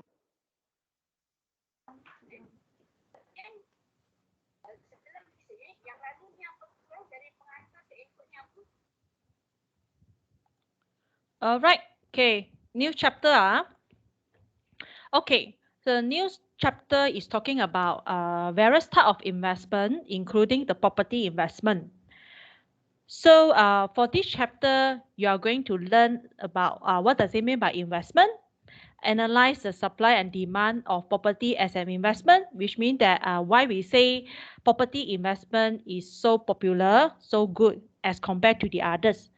Distinguish the differences between property, investment in property, bond, and also equity. Equity means share investment. So basically, you need to differentiate what are the differences of these three investments. Okay. So for the beginning, we are going to talk about investment first. Investment meaning to say that anything that you add to the productive capacity. So which means that you fully utilize your factor of production, LLCE, because all these resources are limited. So that's why you fully utilize, you invest all these things efficiently. So in a layman example, which means that activity that make use. So makes use of resources, as I mentioned just now, fully utilize your limited resources in order to secure better, greater production in the future. So that's why you make use of limited resources today, hoping that tomorrow or in the future, it brings you better return, better production. Say, for example, businesses, they will actually invest their money into either new equipment or building or a new factory, or they actually put their money in the new technology. So why they need to do so is because they're making an investment today, hoping that in the future it will bring them a better production. So that's why the business actually invest more money today, okay, to increase the capacity in the future. So that is a investment. You sacrifice, okay, you fully utilize your limited resources today, hoping that in the future it brings you better return, better production, better capacity. And for property, in financial term, so financial term investment meaning to say that it's a sacrifice. So you have to give up your present capital. Okay, you have your money right now, okay, in your hand. But for you to do investment in share or in property, you have to sacrifice first. You have to give up first, invest in order for future gain. So for future gain, normally investment will bring you two types of gain. First is capital growth.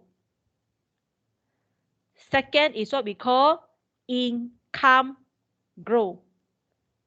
So I repeat again, in financial term, why we need to do investment is because you will sacrifice to your present capital. Why we use sacrifice meaning to say that your money is limited. When you invest in property, you might not have sufficient money to invest in share. If you invest in share, you might not have sufficient money to buy property. So that's why you need to sacrifice your present capital today, hoping that in the future, it will bring you more return. So what are the form of return that we actually classify two types? Capital growth, income growth. Why we have this word called and or? And or, what does it mean? Okay, so maybe I use the next slide to explain. Okay, just now I mentioned that when you do investment, the first thing, of course, you will think of the return first law. Okay, so your return, you have capital grow, you have income grow. So maybe I talk about share first. Share, you will enjoy capital growth.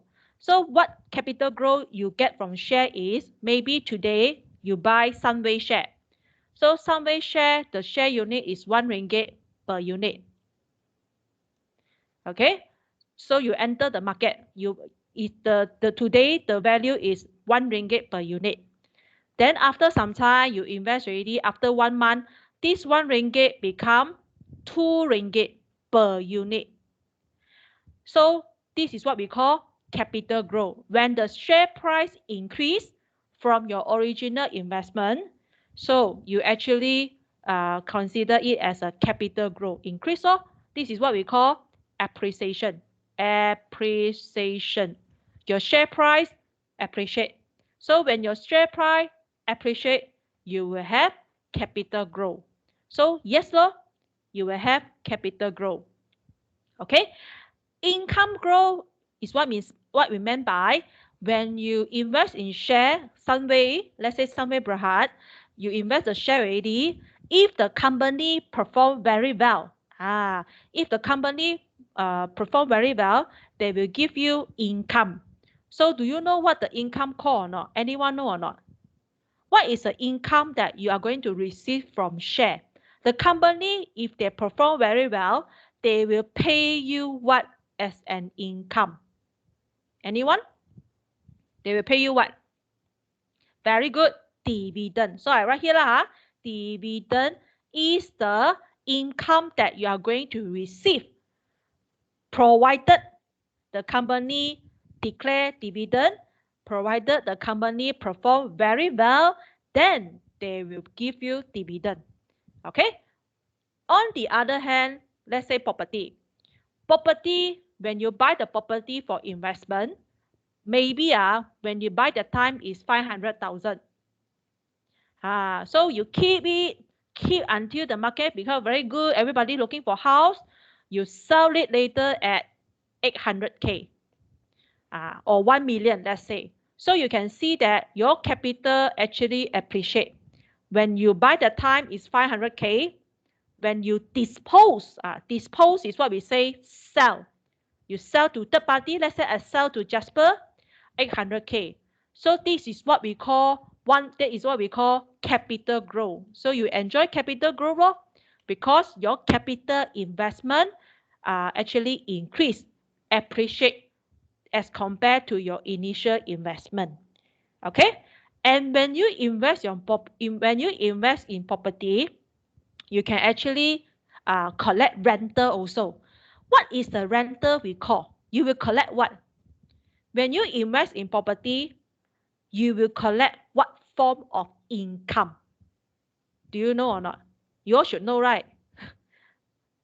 You will collect what? The owner can actually do rent out. So when they rent out, they can collect what? Very good, rental. So rental income. So for property, the income we will classify it as a rental income. For share, dividend. All right.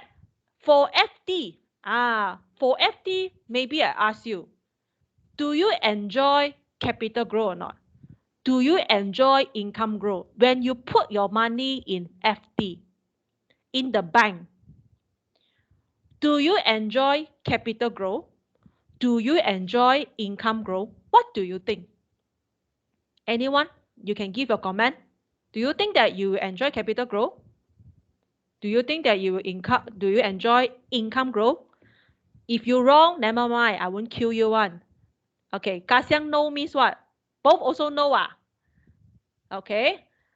Polling say this one no. This one yes. Okay. So maybe ask Polling. Income growth, you will receive what? You put money in FD, you will receive income. That income we call what? You will receive what? When you invest in FD, the bank will pay you what as the income? Very good, interest. So for FD, right? Let's say you invest 10K. You invest 10K in public bank.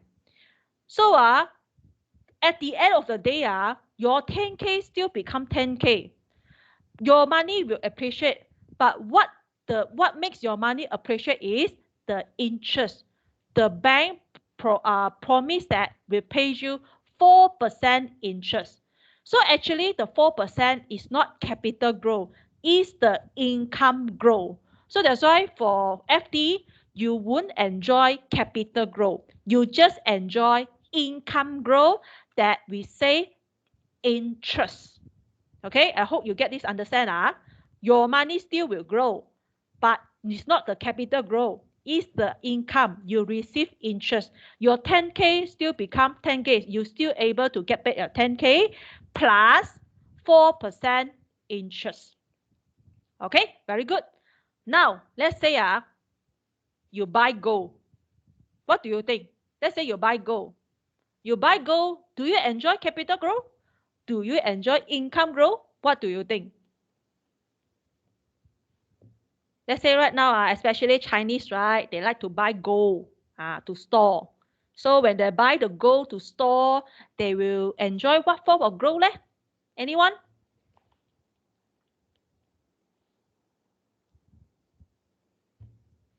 Okay, got capital growth and no income growth. Very good. Yes, Jasper. Jasper, you got a lot of growth or not? So for gold, you will enjoy capital growth, but not income. Because it's not like others, you have rental, dividend, interest. For gold, nobody will pay you interest. So normally, people buy gold is to store for preserve the capital for capital appreciation only. So that's why gold you only enjoy capital growth only. Bitcoin. Jasper, I'm not so greedy, Jasper. I want one Bitcoin enough already. Okay, one Bitcoin. Okay, so for gold, you only enjoy capital growth, but not income growth. So can you see here both two tick. Income, capital, income. Share, two tick also. Both two tick. But for FD, only one income only. For gold, only one capital. So you can see from this table, some investment will give you two form of the return, both capital and income. But some form of the investment only brings you one return. Here FD only one, gold only one. Can you see that? So that's why people say, hey, got money, buy share lah, buy property lah, don't put money in FD lah. Because property and share brings you two types of return, capital growth and income growth. FD only brings you one. Gold also brings you one. So that's why, go back to the next slide, go back to the previous slide. You can have future gain, income, and capital, two things, or income or capital, one only. So it depends lah, just like I show you in this slide. Okay, so that is a growth people hoping to get in the future when they do investment. Okay. So when we do investment, what are the things that you should consider? You should study before you kickstart your investment. The first thing I already mentioned just now is the first R. The first thing when you do investment, of course, the first thing you need to consider return first, correct or not? Second thing, what is the second R you need to consider? Anyone you know or not? Jasper, I want one Bitcoin, faster promise me. Second R is what? Other than return, you still need to consider the second R is what? Very good, risk. Risk is what we call the security of capital and income, the risk. Okay, wait a moment, because I need to, do I need to keep or not? Discharge.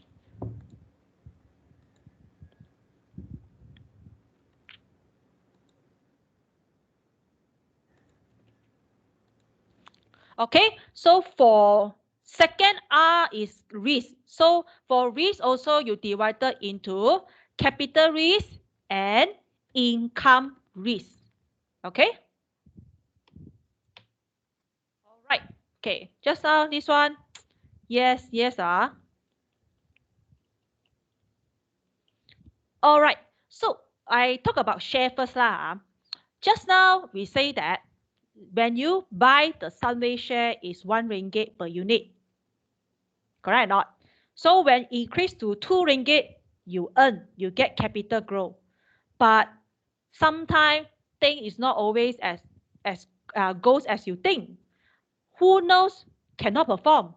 The 1 ringgit 4 become, let's say, 10 cents.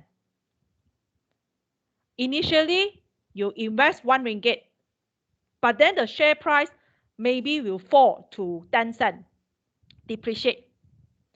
So when it depreciate become 10 cents, that is the capital risk already. So for share, yes, you will have high capital risk because share price is very fluctuate.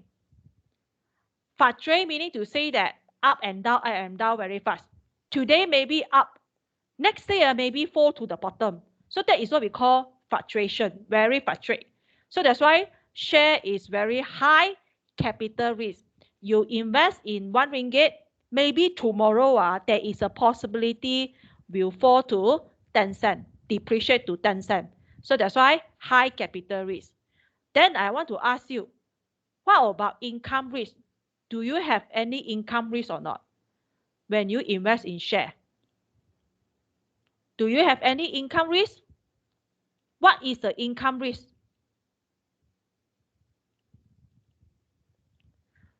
Dividend. What do you think? Do you have income risk or not? What is the income risk? No income risk. What makes you no dividend? No dividend. Yes, correct. No dividend. What makes you no dividend? Is the dividend compulsory? Is the dividend is a promise? Yes, company might not earning. And then you must know that the dividend is not compulsory. It's not a big promise. So if the company cannot perform, okay, didn't earn any profit during that period, they might have the choice not to declare any dividend. So yes, you might not receive any dividend. So you will have high income risk also, okay, because there is a possibility company might bankrupt, especially right now company might bankrupt. Company might not earning during this difficult time. So that's why you might not able to get any dividend if the company facing this kind of situation. Okay. For property, capital risk, I would say is quite moderate. It's not when we say risk rather than yes and no, you should actually say high, low, moderate.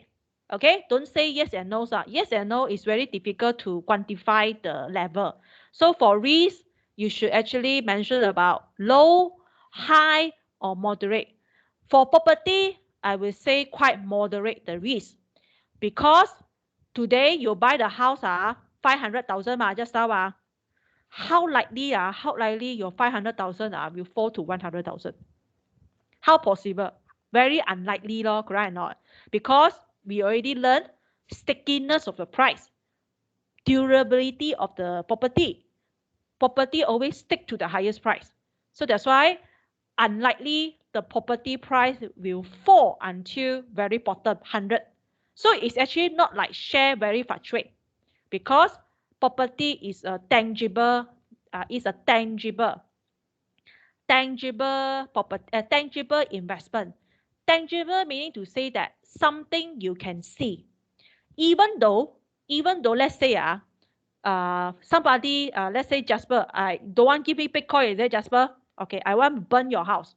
So I burn Jasper house already. Although the Jasper house burn into ashes, nothing. But the land, the property still belong to Jasper, because the proof of ownership is registered by the law. Jasper is the owner, and all this actually registered by the law. Nobody will take away that piece of land and the property from Jasper. I'm saying freehold. But for share, right, if the company bankrupt, run away, you get nothing. You get zero. You only left the paper only, the receipt, the certificate certify that you are the shareholder. Correct or not? But then for property, even though the houses burned into ashes, or even though the building collapsed, you still have that piece of land. The building, the land still belong to you, Jasper.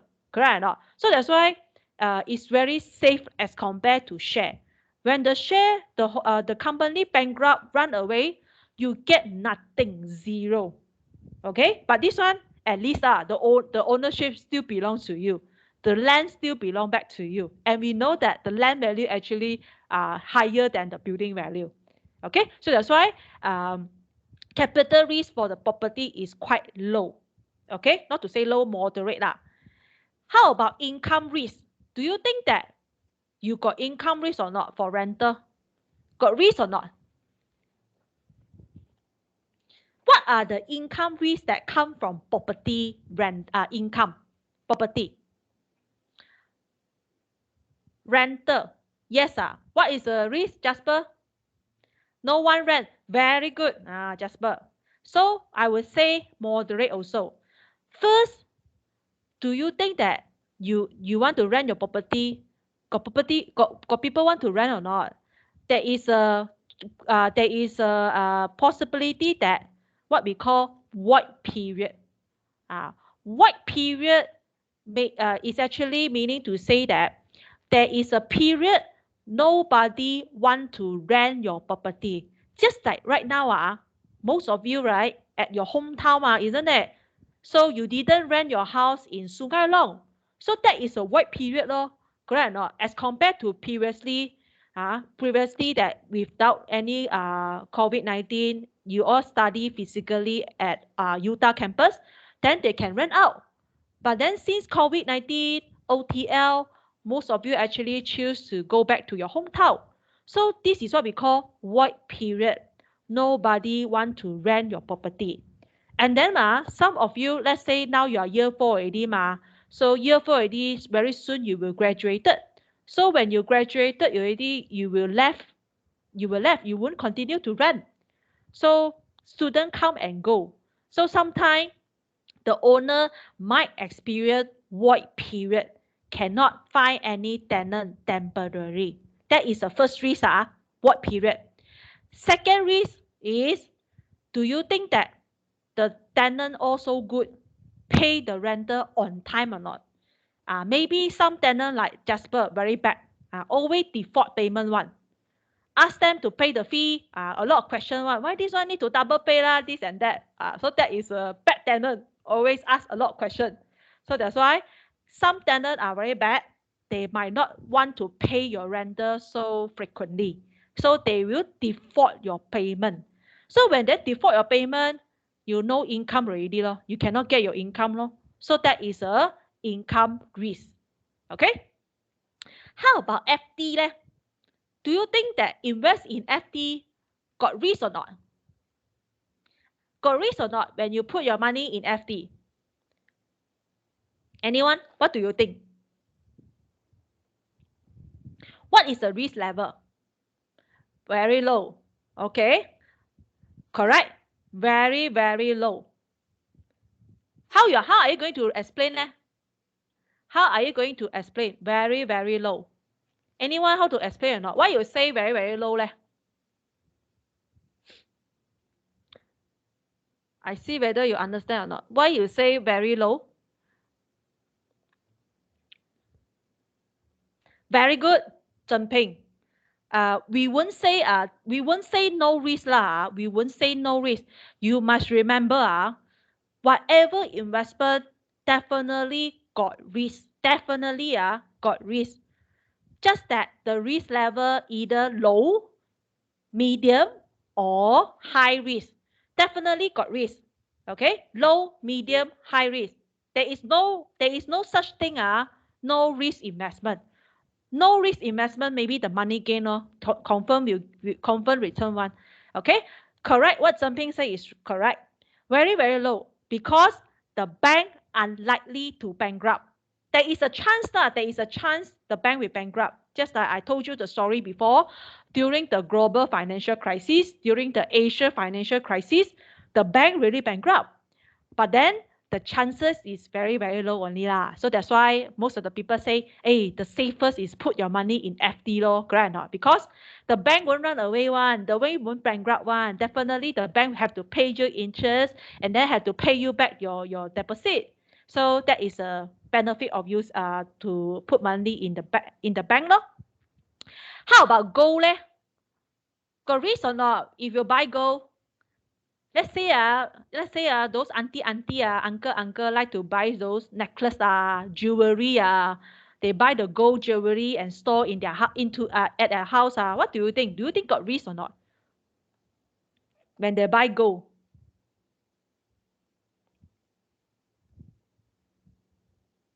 Low risk, can say so quite low risk Depends how you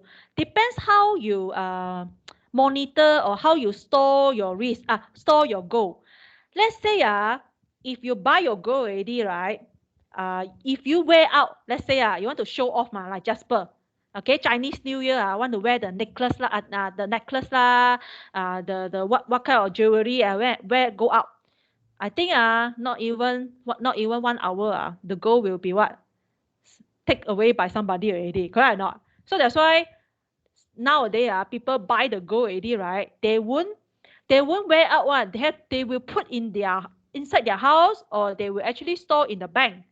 So there is a chances also lah. Your gold might be steal by somebody lor. Okay, so that is a risk also. Okay, gold rate will drop. Later I show you the chart. Then you will see whether the rate got drop or not lah. Okay, so that is a risk lah. All right. Okay, go back to first settle, second one settle. Okay, third one is what we call accessibility of the invested fund. This is what we call liquidity. Liquidity. Okay, it can be divided into illiquid or liquid. Okay, liquidity meaning to say that, okay, liquidity meaning to say that how fast, how soon, okay, how soon you convert your investment into cash. Okay, I repeat again. Accessibility refer to liquidity, which means that how fast, how soon you can convert your investment into cash on your hand. Okay, so go back to the table. Okay, liquidity, let's say here. All right, so let's see. For share will be very liquid. For share will be very liquid. So which means that very fast you can get the money. So let's say today you want to withdraw. You want to redeem your money. So today you withdraw already, I think within 3 days to 4 working days, or not more than a week, you can get back all your investment already. So it's very, very fast lah. Okay. FD also consider quite liquid in the middle It depends Actually, if you don't mind to forfeit the interest, you can actually withdraw and you can get back your money very fast. Okay, but generally, normally people will wait until the maturity period, then only they will withdraw. So depends liquid in the middle I will say, because someone maybe they need money, they will forfeit the interest, they don't mind, so they can just redeem and get back the money But generally, normally people will just wait after 1 year, after the maturity period, then only they withdraw the money. Okay, gold also in the middle It depends It depends got buyer or not. Okay, but for property is very illiquid, very, very susah, very, very difficult to convert into cash, because property transaction take time. Okay, property transaction take time. Say for example, today I want to sell my house. Do you think the buyer will immediately reach me? I will take time to find the buyer. So even I find the buyer already, the buyer need to appoint lawyer, need to find bank, need to secure a bank loan. So all these things all this process will take time. So when let's say the buyer is Jasper get the bank loan already, lawyer settled already, sign the agreement already the bank take time to process. Maybe half year, maybe after 1 year only I can get back the money. So that's why property investment is very illiquid, due to the fact that property transaction take time. That's why people say when you buy property, you need to have strong holding power. Strong holding power, which means that you won't so fast to get back the money. You have to hold the property until certain period. Okay, make sure that you can withstand this period, because take time. maybe after 1 year only you can get the money. So if you are the type that you need money so soon, you won't be able to get the money from selling the property. Share is the fastest. Property is the lowest because transaction take time. So that's why normally when you have extra money, then only you consider to buy property for investment, because you need to have very, very strong holding power when you buy the property. Okay? Number 4, tax efficiency. Okay, tax efficiency meaning to say that when you buy the property, right? When you invest in any investment, you should consider, do you need to pay any tax? Do you need to pay any additional fee, like service charge or sales fee? Okay, because when you buy property, you don't just think about the initial price. You need to pay SST. Maybe you need to pay additional sales fee like stamp duty, grant, or all these things are lawyer fee. All these things actually add up one additional cost already. So that's why when you buy any investment, you should consider, do you need to pay any tax or not? Like let's say property, as I mentioned just now, you need to pay service tax, stamp duty, lawyer fee, and maybe valuation fee also. So that is actually additional fee that you need to commit. Later, when you want to sell your property,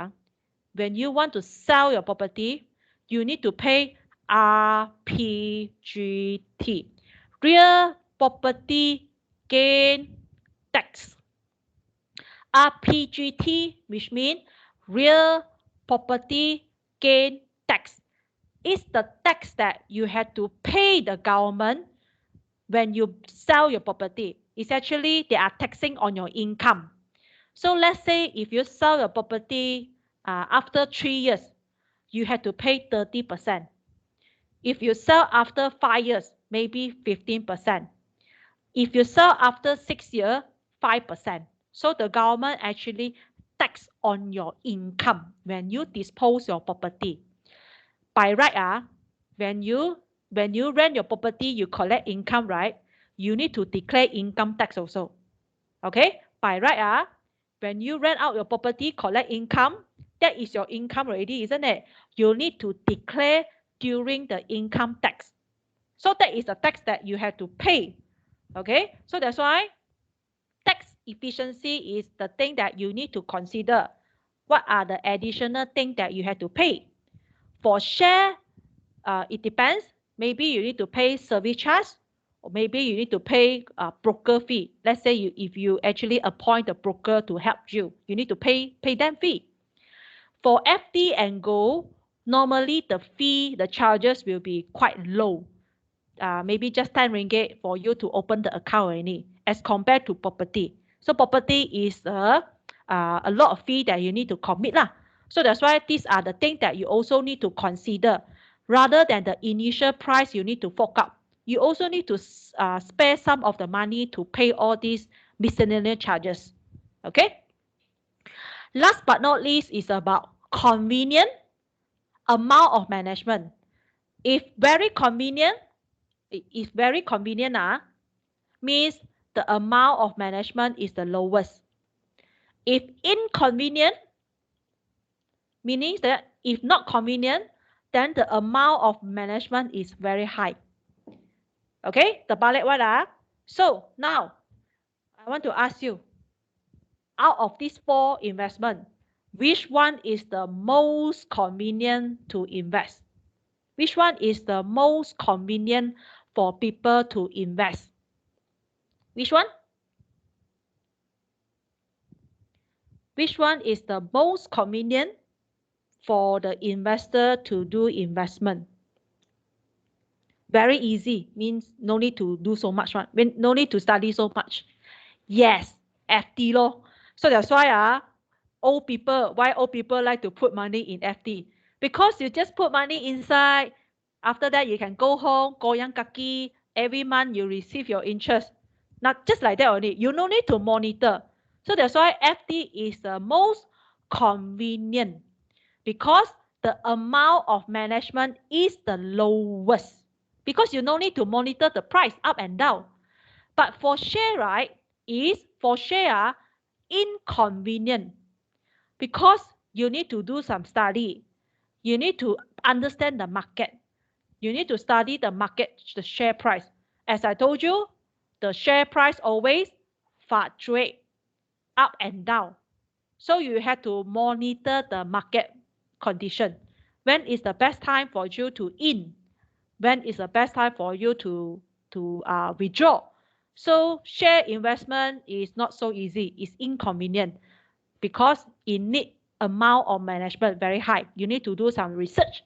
You need to do some study. So that's why it's not convenient. Not many people like to buy share, especially the old people.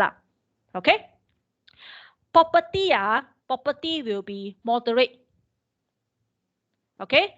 You need to maintain your property. You need to manage your property because your property will what? Depreciate ma. So after some time, you need to paint your property lah. You need to do maintenance lah. You need to repair lah. So all these also need some effort, correct or not? It's not like you buy the property already, you actually stay there, you don't need to do anything. So that's why property will require some form of management. Not so convenient, moderate convenient, better than share, okay? Better than share, worse than FD because you need to manage your property. Your tenant also need to manage ma. Tenant come and go.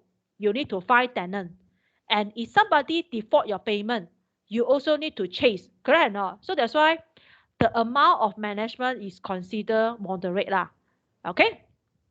So these are all the 5 things that commonly people will think about it when they kickstart their investment. Okay?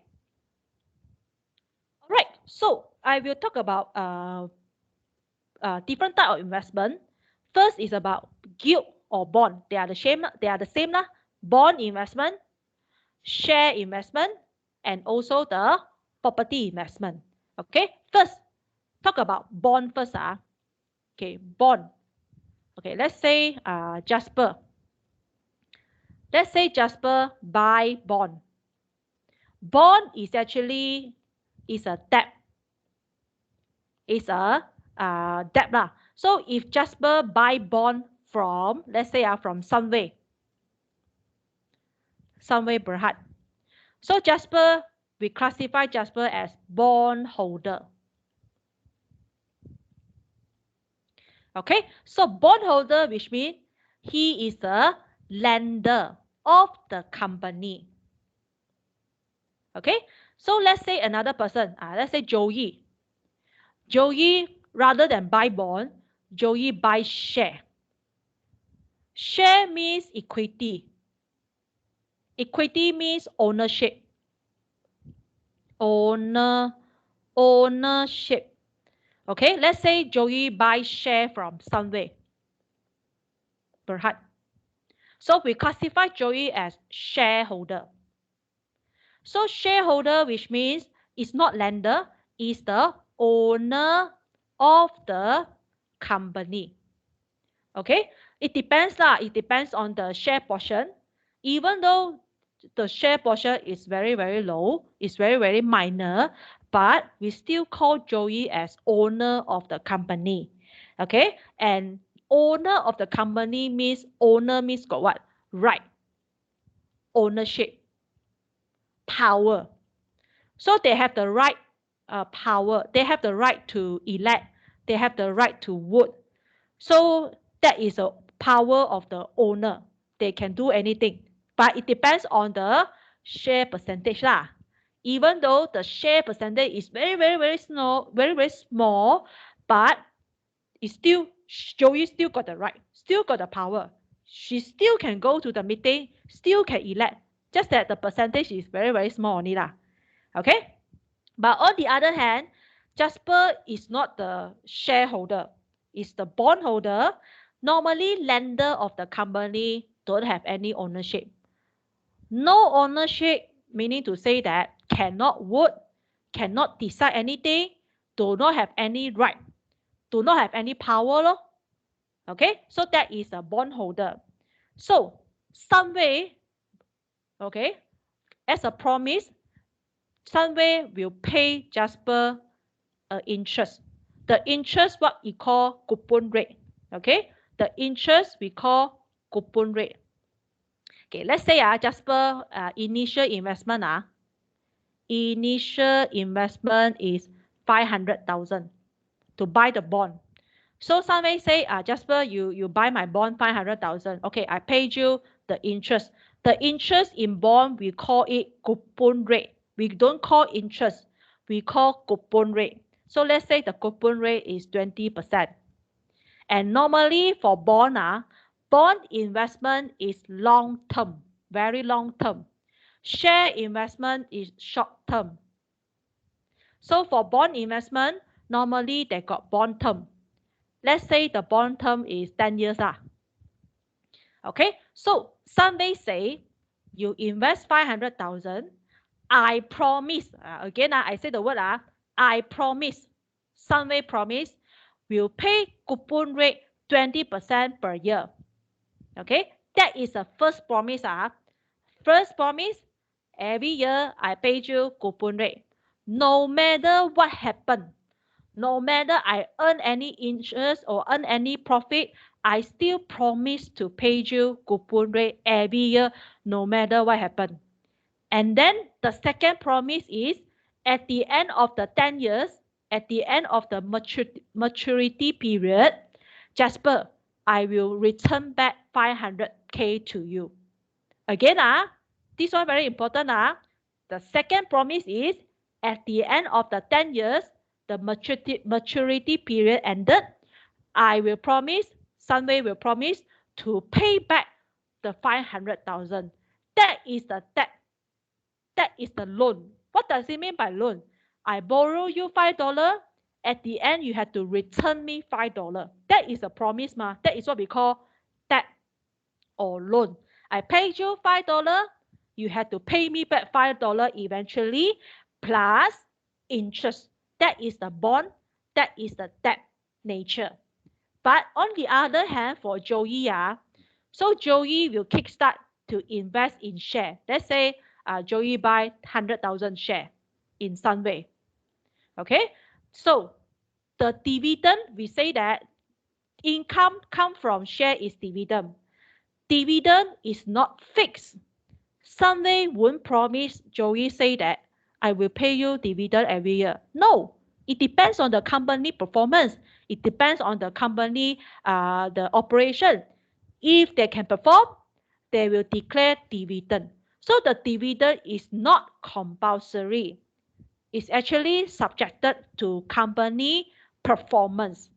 Okay, then second one, do you think that Joey 100% can get back 100K at the end? No such thing. That is a risk come from the share.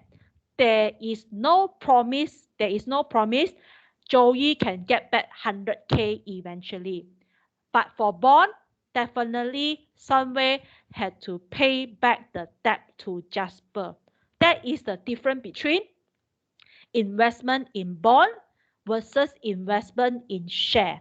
So eventually you will notice that share higher risk, bond lower risk. Okay, another thing that I want to add on is, let's say touch wood, Sunway bankrupt. So Sunway bankrupt went to liquidation. So they will start to sell their asset to return back to their holder. Correct or not? When they bankrupt, they need to settle the bondholder first, rather than the shareholder. So which means that when they bankrupt, went into liquidation, they sell the assets, they had to settle the debt holder first, bondholder first. When there is a sufficient or surplus money, then only go to the shareholder. Bondholder will take precedence. So that's why, again, bondholder lower risk. Okay, I hope you understand this part. Bondholder, shareholder, what are the differences? Okay. All right. So for bond, you can see here, bond are debt security. when you purchase a bond, you are lending the money. So just like what I mentioned, $5 story. I lend you $5, you have to pay me back $5. So in return for the money invested, the issuer, so the company had to pay interest, is what we call coupon. And that is the first promise. Second promise, repay the principal amount upon maturity period. That is the second promise. Okay. So what are the features? For bondholder, they will receive coupon rate at a predetermined rate. So let's say 20%. That is a promise. So upon maturity or when the bond is called by the issuer. Okay. And what are the limitations in bond is the minimum amount is very, very high. You can see you need to invest at least 250,000 to buy the bond. It's not 10,000, you know. That's why for bond, it requires higher initial amount. Okay, but for share, different. For share, maybe 100 or 1,000, you can just enter to buy the share already. But for bond, you need at least 250,000. For this one, this one is a Maybank. Maybank issue the bond. Okay, then some more, they have the additional condition. Eligibility. The individual customer should have personal asset 3 million. Then only they can consider to buy this bond. So it's not normal people can afford to buy bond. Although the promise are very good, isn't it? But not many people can afford to buy bond. Okay, that is a limitation. And for share, as I explained just now, the minimum requirement will be quite low. I think 100 or even 1,000, you can start to purchase a share already. So that's why as compared to bond, equity might be quite suitable for small investor.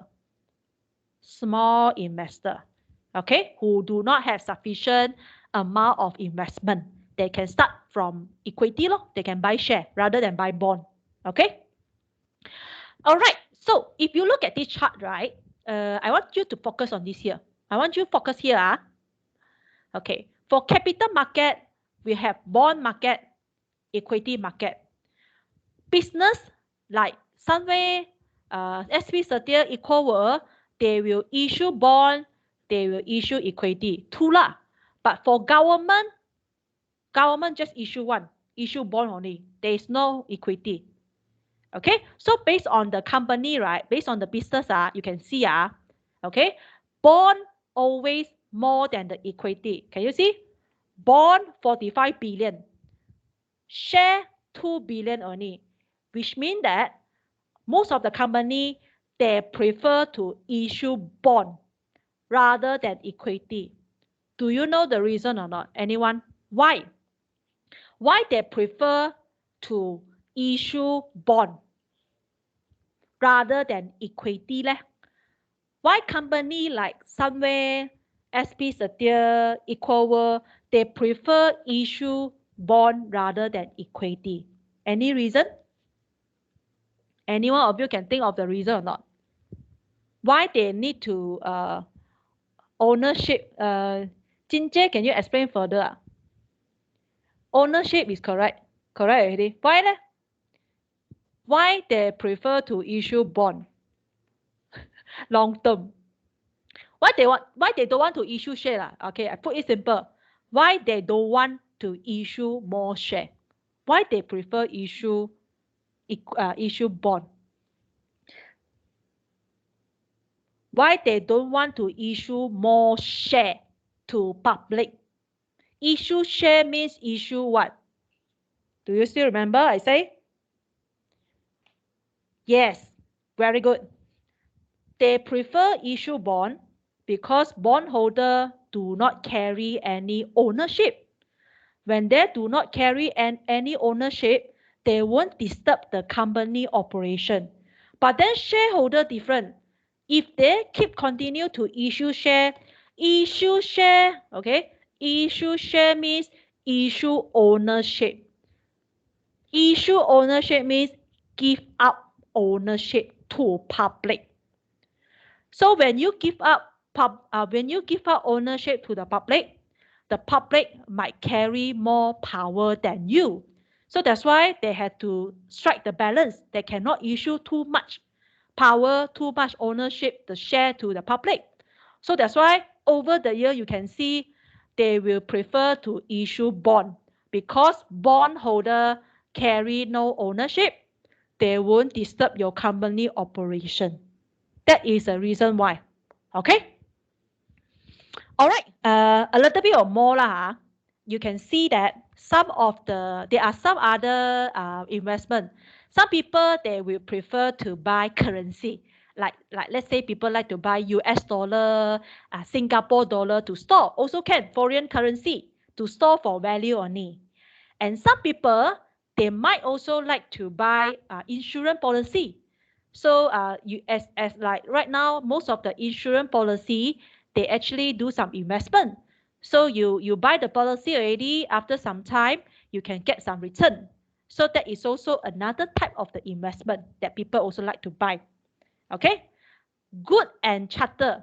Good and charter meaning to say that some people will prefer to collect some like old coin, old notes, watches. Okay, store it, keep it for value. Some of the very old and antique stuff lah. Okay, precious metal and stone. Precious metal and stone just like some people will prefer to buy diamond lah, buy gold lah, some of the precious stone lah. They buy it to keep it to store value also. Okay, that is also another type of the investment. Okay, precious metal. Work of art and collection of very rare object. Okay, this one will refer to like painting, drawing, Chinese calligraphy, or some of the objects such as like teapot, plate, bowl. Of course, it's not IKEA teapot, IKEA plate and bowl lah. It's those bowl and plate that actually got very nice workmanship, very nice and fine craftsmanship, got aesthetic and also historical value one. All these things, people will store it to do investment also. Okay, it's not pasar malam teapot and pasar malam plate and bowl lah. It's something that the things that actually consist of nice aesthetics value and also historical significance. Okay. All right. So what is the time now? Okay lah. I think I will stop at this slide. All right. So I will continue to talk about various type of investment next week. Okay. So that's all for today. Thank you, class, and I hope you have a good week ahead. Goodbye.